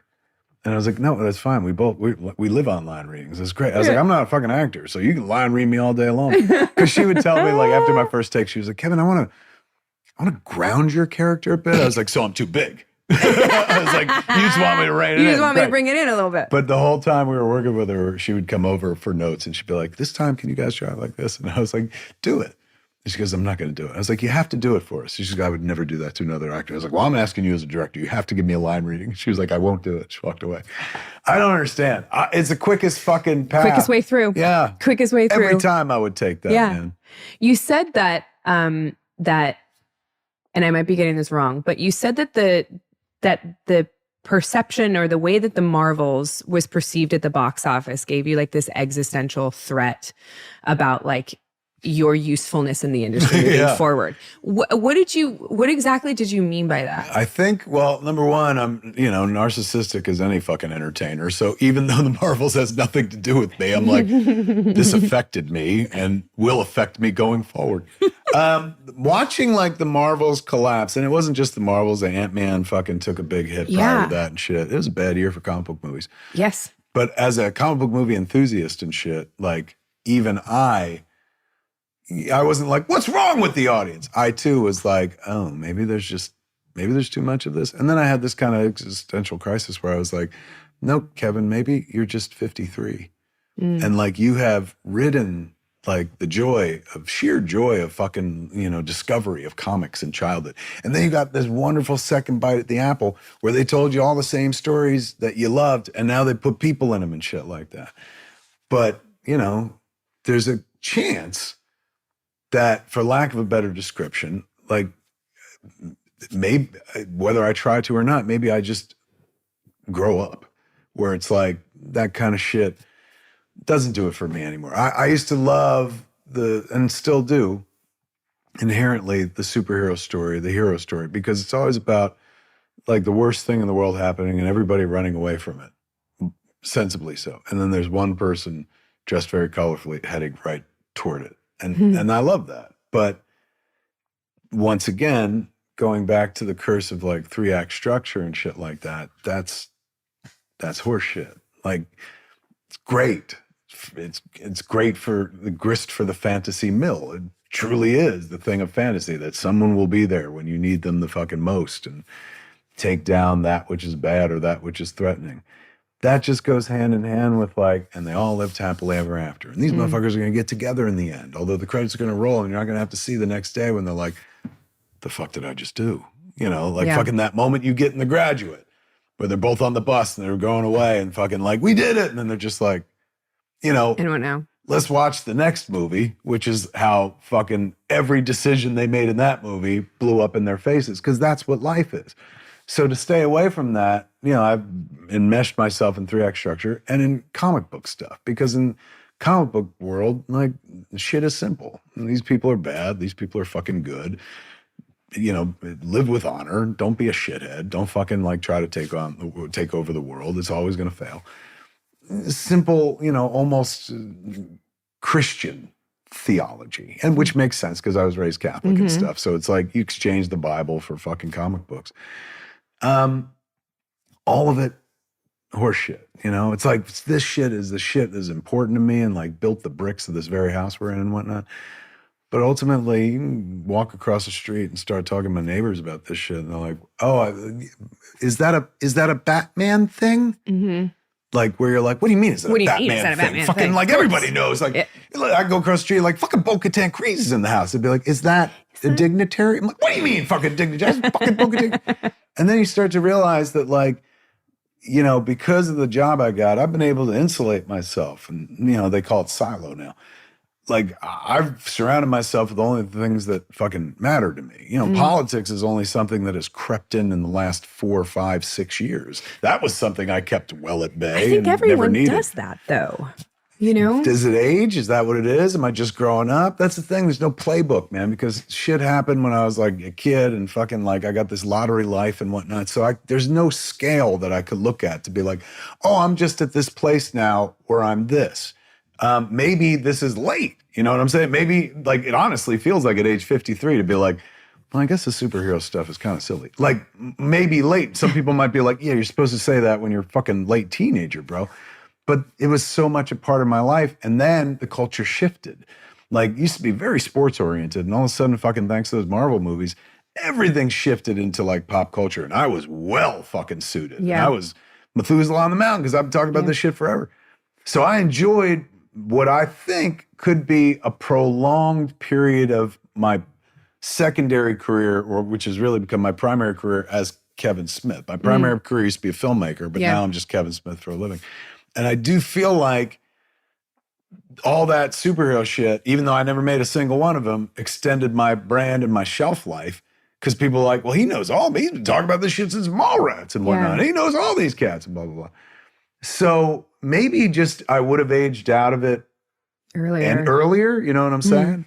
And I'm not even saying that like I'm through with that shit. But there was a moment last year, where I was like, this shit ain't fucking grabbing me like it used to. This shit was my religion, and now I'm starting to lose my religion.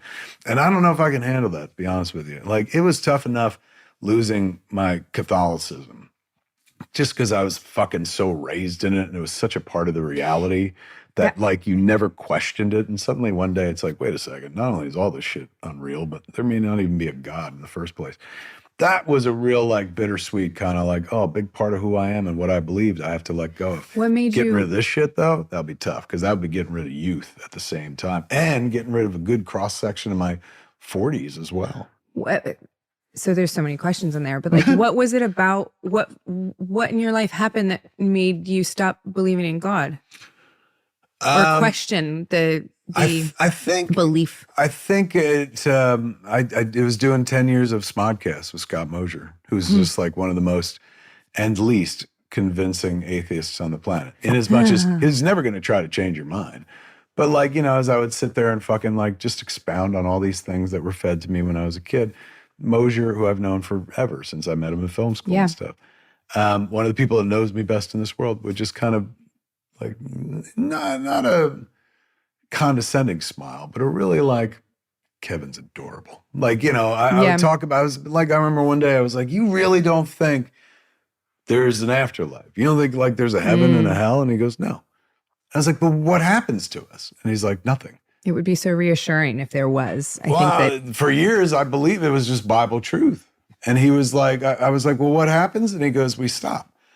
And I was like, yeah, but then what happens? He goes, no, you can't conceive of stopping because like you love who you are. And the idea of you not existing is like an insult to you because the party may go on without you. He's going, but like, yeah, it just stops and we go on the ground. And I was like, bullshit. And he's like, he's like, you can believe what you want. He goes, I think of us as laptops.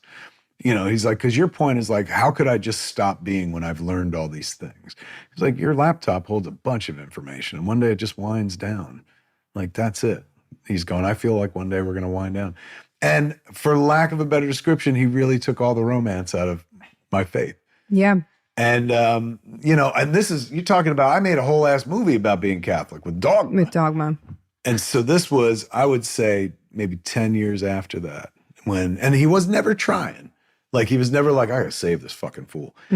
Always respected my faith. You can't take somebody's faith from them. No. It is they the eventually hardest just thing. hand it over. And that's what I did. And I don't like, I'm not one of those people, it's like fucking people that believe in God are stupid. I wish I still had my faith. It was, you want to talk about comforting and reassuring, you always knew what was coming and shit. And you could always turn to somebody and pray and stuff.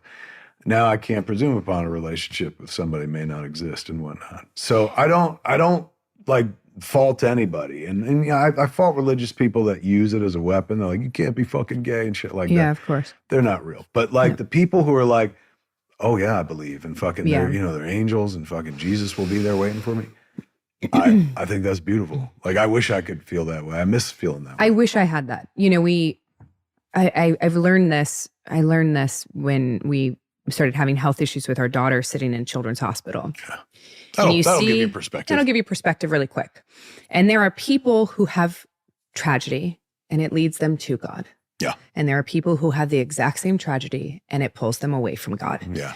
And I just went one way.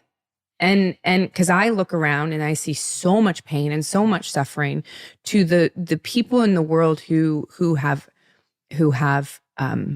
earned is the wrong word.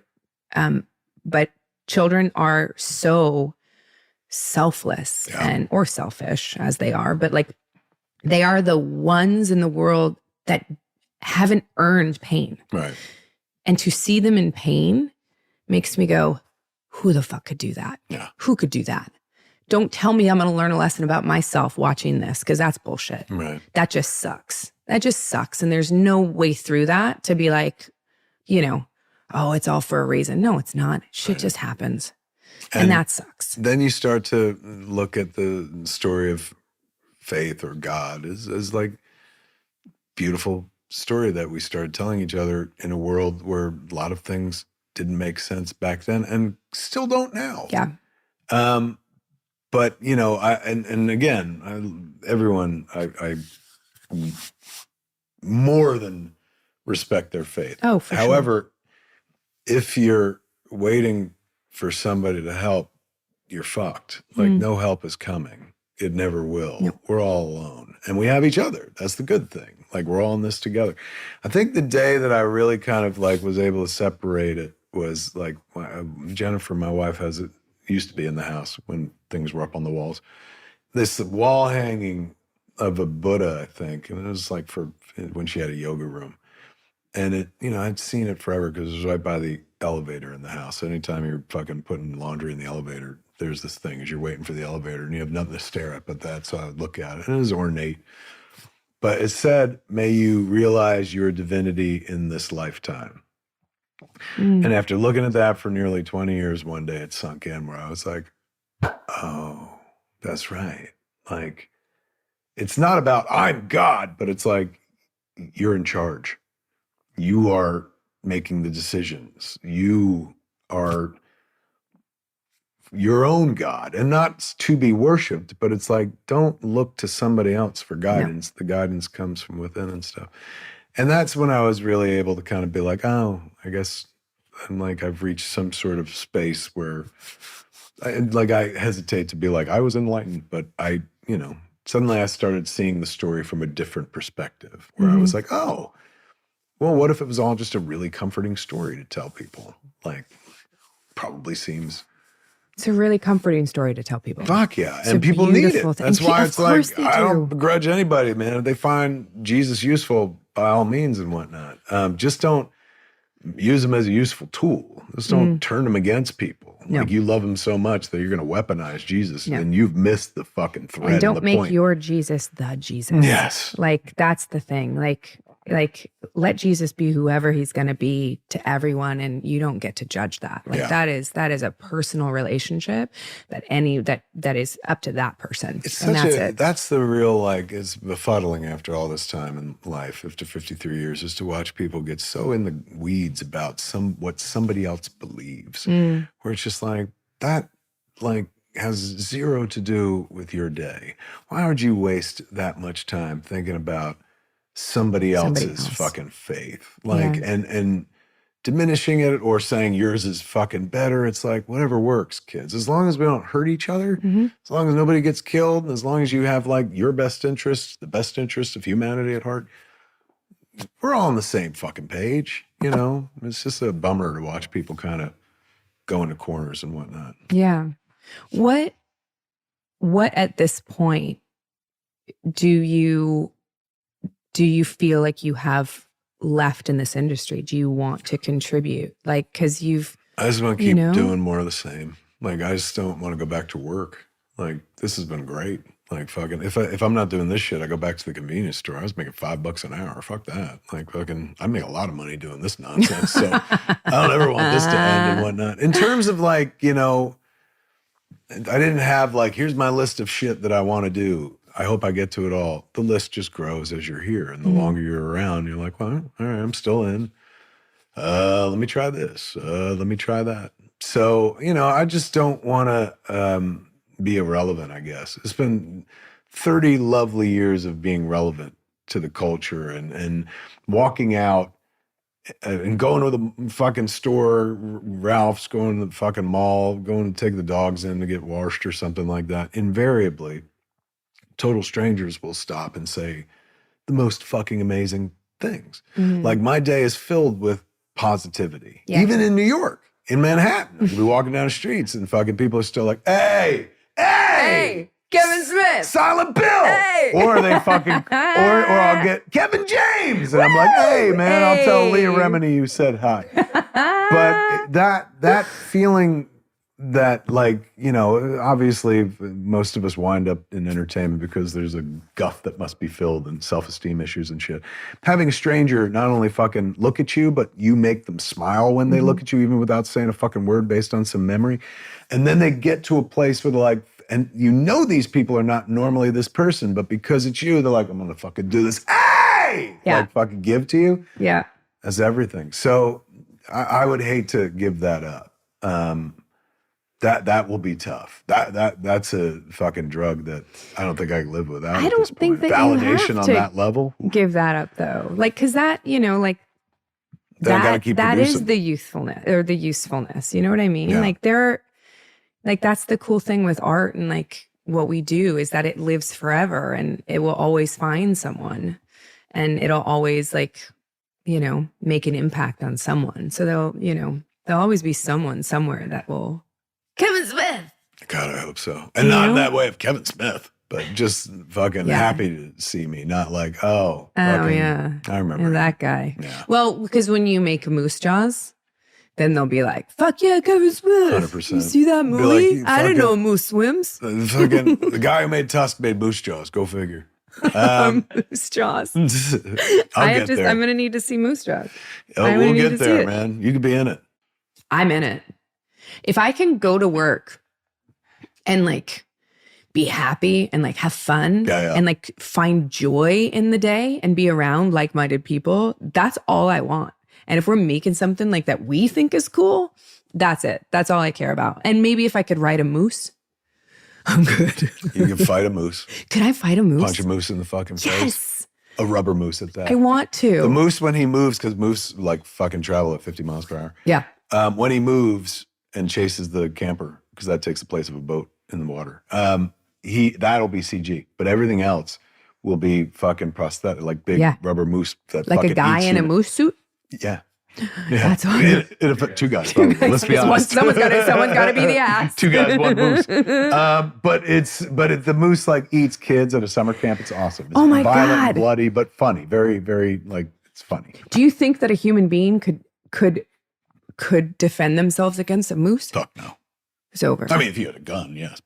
But yeah. if you're by just yourself, like Indiana no, Jones them.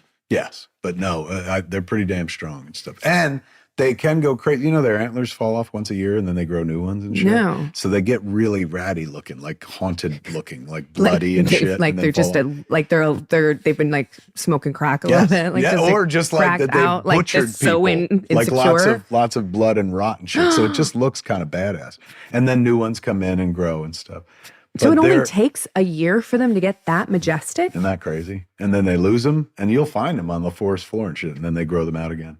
I had no idea. Just the boys. It's all about ornamentation, right? It's all about like, look at me. I Right, got a because big they're the dick. pretty ones. That's it. It's like peacocks being Yes, the normal, pretty like, ones are the boys. Girl moose or female moose, like nondescript. They look like moose, but no antlers whatsoever. But they're fucking huge, and they're the ones that like your kids around. You're fucked. So how do you defend yourself from a moose? You don't. You don't. You can't In my movie, you just get eaten by you it. can't like That's the whole thing. can one character lay down and play dead like they think it's gonna be a bear and then they die anyway? They get eaten. Because that'd be really funny Fuck if they yeah. just like lay down. I also don't buy that bear shit either. I don't want to be the one to try it. Well, there's one of the bears, I don't know if it's a black or brown bear, but one of them, they always say like they're the shittiest. Like even if you lay down and pretend you're dead, they will rip your heart out. When do you go back to work? Do you know? No. They haven't said yet? No, because I know they're doing like you don't know what it's Grogu going and to the be. Mandalorian. They're making a movie. They don't tell us anything. So what are you working on now? This, which I'm really enjoying, the potting. Right. There's a potential film that's going to happen in Canada. You know what I've realized? Someone said this at one point, some British actor, so it sounded really smart. But they said that the longer you're in the industry, you take certain jobs for different reasons. You take them because of who you're going to work with. Yeah. And the script. Like really just that artist shit. Like, oh, I've never worked with them and this script is great. Or you take them for, wow, I'd really love to shoot in Costa Rica. Right. That'd be super cool. Or you just get paid a lot of money. Right. And it just needs to be one of those three things. And there's certain criteria. And like the older I get, I'm like, if it checked one of the boxes, I'm good. Truth. And so it's nice to have choices. It's good to have choices. When our daughter got sick, I backed out of quite a few projects and sort of this work exile where I was like nothing. Right. And then the strike happened. And I was like, fuck. Oh, it didn't intend on not working for 2 years. Have you worked post-strike yet? No. I don't know many that have. We shot a movie during the strike because we got a waiver. Yeah. And I own a movie theater in Jersey, so we shot the movie at the movie theater. Which is amazing, by the way. It was fun. But I don't know a lot of cats who've gone back to work. And my writer friends, I was like, you pitching? And they're like, no. I was like, what do you mean? And he's like, he felt like the studios were like, we'll end the strike, but we're not going to make a fucking thing. So I think what's happening, and I would love to know your opinion on this. I have this feeling, because we've been around about the same amount of time now, where when I first started in this industry, it was hard, really hard. Like you auditioned like a million times, you didn't get anything. Right. You were just like, hang in there, kid, because like just keep hanging in there. But working actors were rare. It was like, people were struggling. They had other jobs. They just kept working. But like, there were no streamers. There was pilot season. Not every pilot went. And like, so it was to work consistently was very rare. Then when streamers started happening, all of a sudden, everyone started working. It was like, there were people like who just moved here who like, now I'm famous and I'm on a TV show. I don't know how it happened. Like, cause there was so much content. And I feel like what's happening now, because the streamers are realizing that the model is not working when they're all sort of combining, they're all going out of business, going under, being bought by other people, not producing as much. I feel like the industry is in a sense righting itself for better or worse. Yeah. It feels like what happened is Netflix came in, broke everything. And now Netflix is like, we don't know if this is actually financially going to work out. And everybody's like, but we changed everything because of you. And so now they're slowly gravitating back. I don't think we'll ever get back to cable TV, but they're bundling all these apps now in the same way they were bundling fucking cable. I know. And whoever has sports is king, just like it used to be. I also feel like it was a great thing that fucking entertainment exploded and everybody got to make a bunch of stuff and whatnot. But I'm okay with it constricting. And this is more as a consumer than anything else, not somebody who works in the business. Naturally, somebody who works in the business, I wish they were fucking, like, everyone was working all the time, more content. That being said, as somebody who tries to consume all that content, can't fucking...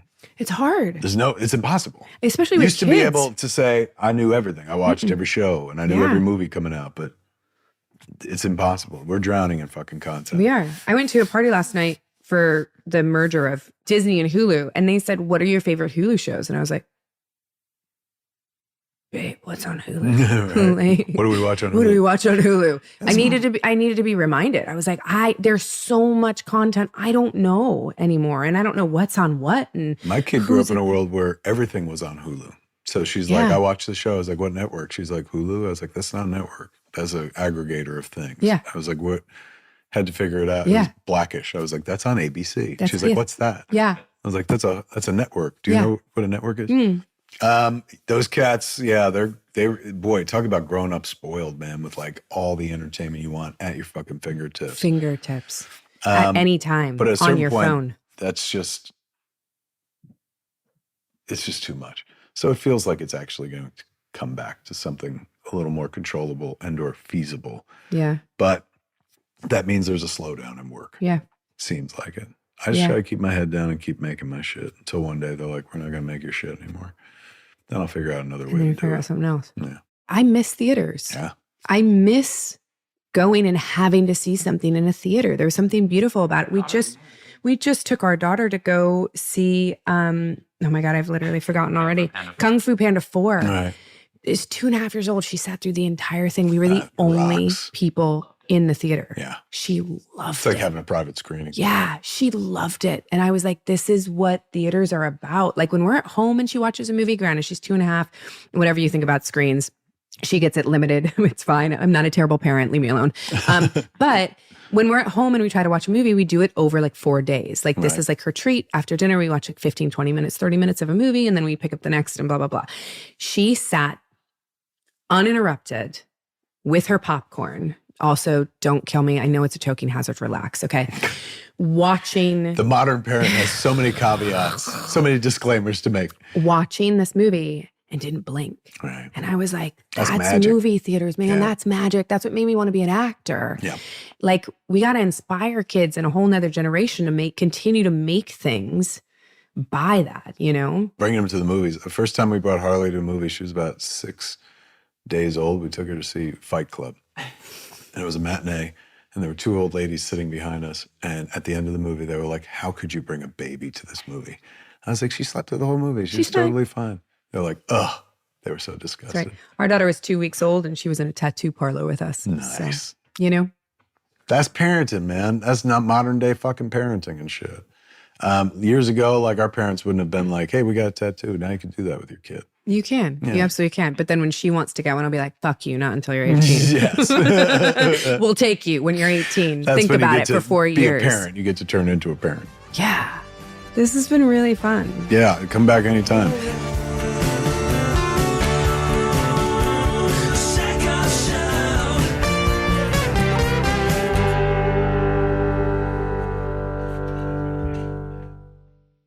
Hey everyone, it's Katee. Thank you for sticking around. What a cool episode, hey? I absolutely loved everything about it. I forgot that for like the first like 30 minutes, Kevin basically interviewed me. And I think I said as much in the episode where I was like, I need to ask you a question. And it was just really fun. He is so smart and just such a wealth of knowledge, not only in the industry, but about life and the world. And I could have actually sat there and talked to him for an entire day. And I probably would have, as would he, but we had to catch a flight. But it was really funny, you guys. I kid you not. We had this phenomenal conversation when I forgot to hit record that was about, who are we talking about? Logic? Mm-hmm. We literally were talking about Logic and Kevin's relationship with him and how he moved to Oregon during the pandemic and he's directing now and Kevin is sort of mentoring him. It's a phenomenal conversation. I wish you guys could have heard it. So sorry about that. But it's great. As usual, I will talk to you guys about the Kevin episode next week when I see your questions and your comments and your emails and things like that. But I want to talk to you about last week's episode with Ming-Na Wen. What a fun episode. She's probably one of the funniest, most authentic people that I know and just like gives 2 shits about anything, about, you know, just like anything other than herself, which I truly appreciate and love so much. Your comments and your support were awesome. You guys came out straight out the gate and listened and watched that episode, and it was really awesome to see. And I'm glad we're back. A lot of you asked about my daughter, and I wanted to sort of address that. 2 weeks before we dropped Ming Na, we announced that we were doing a campaign to raise money for Children's Hospital Los Angeles. And when I say that you guys came out in full force, you absolutely did. That campaign sold out in, I think, 2 days. We wanted to raise as much money as possible, so we dropped more merch to keep the campaign going for the whole 2 weeks. And we raised a lot of money. I don't quite know what that number is, but I will have that soon, and I will tell you guys next week, because 100% of the profits go directly to Children's Hospital, which is really cool. I wanted to get right to your emails. My producer was telling me that somebody emailed and said that they found 10 Sackhoffs in the phone book in Germany. Andreas, I think it's Andreas. I'm writing to tell you while counting how many Sackhoffs there are. Out of curiosity, I looked up the name in the German telephone book, and there are 10 people listed in the book with the name Sackhoff living in Germany. That still feels, number one, it feels like a lot of people when I said there were only 10 in the entire world. So now we've doubled that in Germany, which is pretty cool. I have no idea if I'm related to those people, because 10 actually still seems like a very moderate amount of people, even if we're like 24 in the whole world. But that's really cool, Andres. If anyone else knows of Sackhoffs out there, please let me know, because I'm pretty confident we're all related. And that would be interesting to know. My family and I are actually going to Germany for a sci-fi convention in November.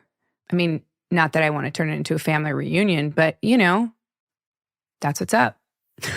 You guys, that's literally going to become my thing now.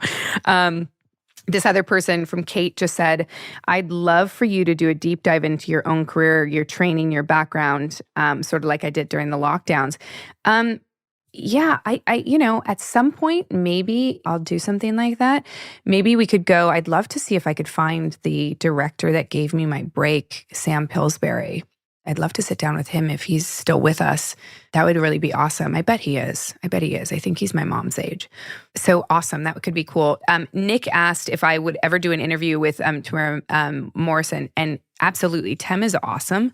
I would love to do it. I would love to get Tem in person, though, because he's just such a fun, engaging person. And recording podcasts, even audio, in person instead of over Zoom is really crucial, I think, to that sort of that feel that I'm going for. And I think you guys can tell the difference. But yeah, I'd love to have him on. Hayden asked, I know this will probably get buried, but I just wanted to say, keep making stuff that you're enjoying in any format. Keep being awesome. Oh, thank you. Pat, Pat, I just wanted to tell you that I read your email about your son, John, and I remember meeting John so clearly at a convention in New York City. He was such a wonderful, wonderful man, and I really enjoyed spending some time with him. So please tell him that Katee says hello. And I would like to see the bo-katan suit when he finishes. So please email me a picture of that. I would absolutely love to see it. And again, you guys, if you want to send me your emails, please do so. It is thesackoffshow@gmail.com, and I will get to all of your emails. And I love that I get to hear from you. So keep sending those. Ming Na comments. So just a general note, I understand that some of you don't like audio only. I understand that some of you want to treat my comment section like a bus station and announce your departure. That's cool. It's fine. You keep doing that. I'm happy with audio only. I think it's going really well. It frees up myself to really continue to get a magnitude of guest that I enjoy, that you guys will enjoy. And I really think that it's the right move for now. And for those of you that are enjoying it, I appreciate you. For those of you that hate it, just keep giving it a try. You never know. Do something while you're listening to a podcast. I mean, go for a walk, listen to it in the car, do dishes, clean your house. There's so many times of the day to listen to a podcast that not having video frees you up from, which is great. So the Lowdown Show 313 said, Chris Jericho did this podcast like that and it works. Chris Jericho did his podcast like that and it works. What did Chris Jericho do on his podcast, Jeff? I think he just means he did an audio-only podcast, which is why it made me laugh so much. Yeah? Why did it make you laugh? Because it's the most random person to pick as an audio-only podcast when there are billions of podcasts out there. That are audio only? Like they could have Yes. said Dak Shepard does it and it works great. They could have picked so many people, but they picked a wrestler from, I don't even know when. From the 80s, the 90s. Yeah. I feel like maybe I have a wrestling fan base because of Mercedes, who's a wrestler, but also my old producer was a WWE fan. So I feel like I've got some holdouts, some Chris Jericho holdouts, which is great. Somebody asked when I'm going to star in a buddy cop movie with Ming-Na Wen. As soon as someone writes it, that would be cool. That'd be so cool. She's so kick-ass. She does so many of her own fights things as well, which I love. I knew that this one was going to come. Arthur Rigglesby, 8590, said, now you have to get David Hasselhoff on the show so you can have a Hoff-off. I knew that I was going to get comments about David Hasselhoff. David Hasselhoff. Hufflepuff. I knew that was going to happen. You know that you brought up Hasselhoff on the last episode yourself, right? I did? Yeah. What do you mean? You mentioned David Hasselhoff. What did I say? You compared your name to David Hasselhoff. Did I? Yeah. Oh, maybe it's me. That's why they brought it up. Is that why they brought it up? I'm guessing. Jeff, is that accurate? That is accurate. Nailed Is it? Thank you, Jeff. Yeah, you brought it up as an example. Maybe it's because when I think of Hoffs, I think of him in his sweet, sweet, sweet Speedo and my childhood. I do. There's some cosmic force bringing the Hoffs together. There is a cosmic force that when I think of David Hasselhoff, I think of little tiny Speedos and Pamela Anderson as well. Doesn't everybody? Next comment. Someone says, I'm sure there's more Sackhoffs in Austria. Yeah, well, we figured out there's some in Germany. Maybe there's some in Austria too. I have no idea. And then someone said, Mega Road Production says, how you call a bromance as sisters? Ceremomance? Cismomance? Cismance? Romancis? Sissy pants? Sissy, I don't know what you call it. What do you call a bromance, guys, with girls? I don't know why they didn't just say cismans. You could say a cismance. That just makes me think of like cis people being together. It does. At this point, I think that every teenager calls everyone bro. I get called bro so many times during the day by like, what's this new generation called? Gen Z? Is it Gen Z? It's Gen Z. Does the new generation pass Gen Z yet?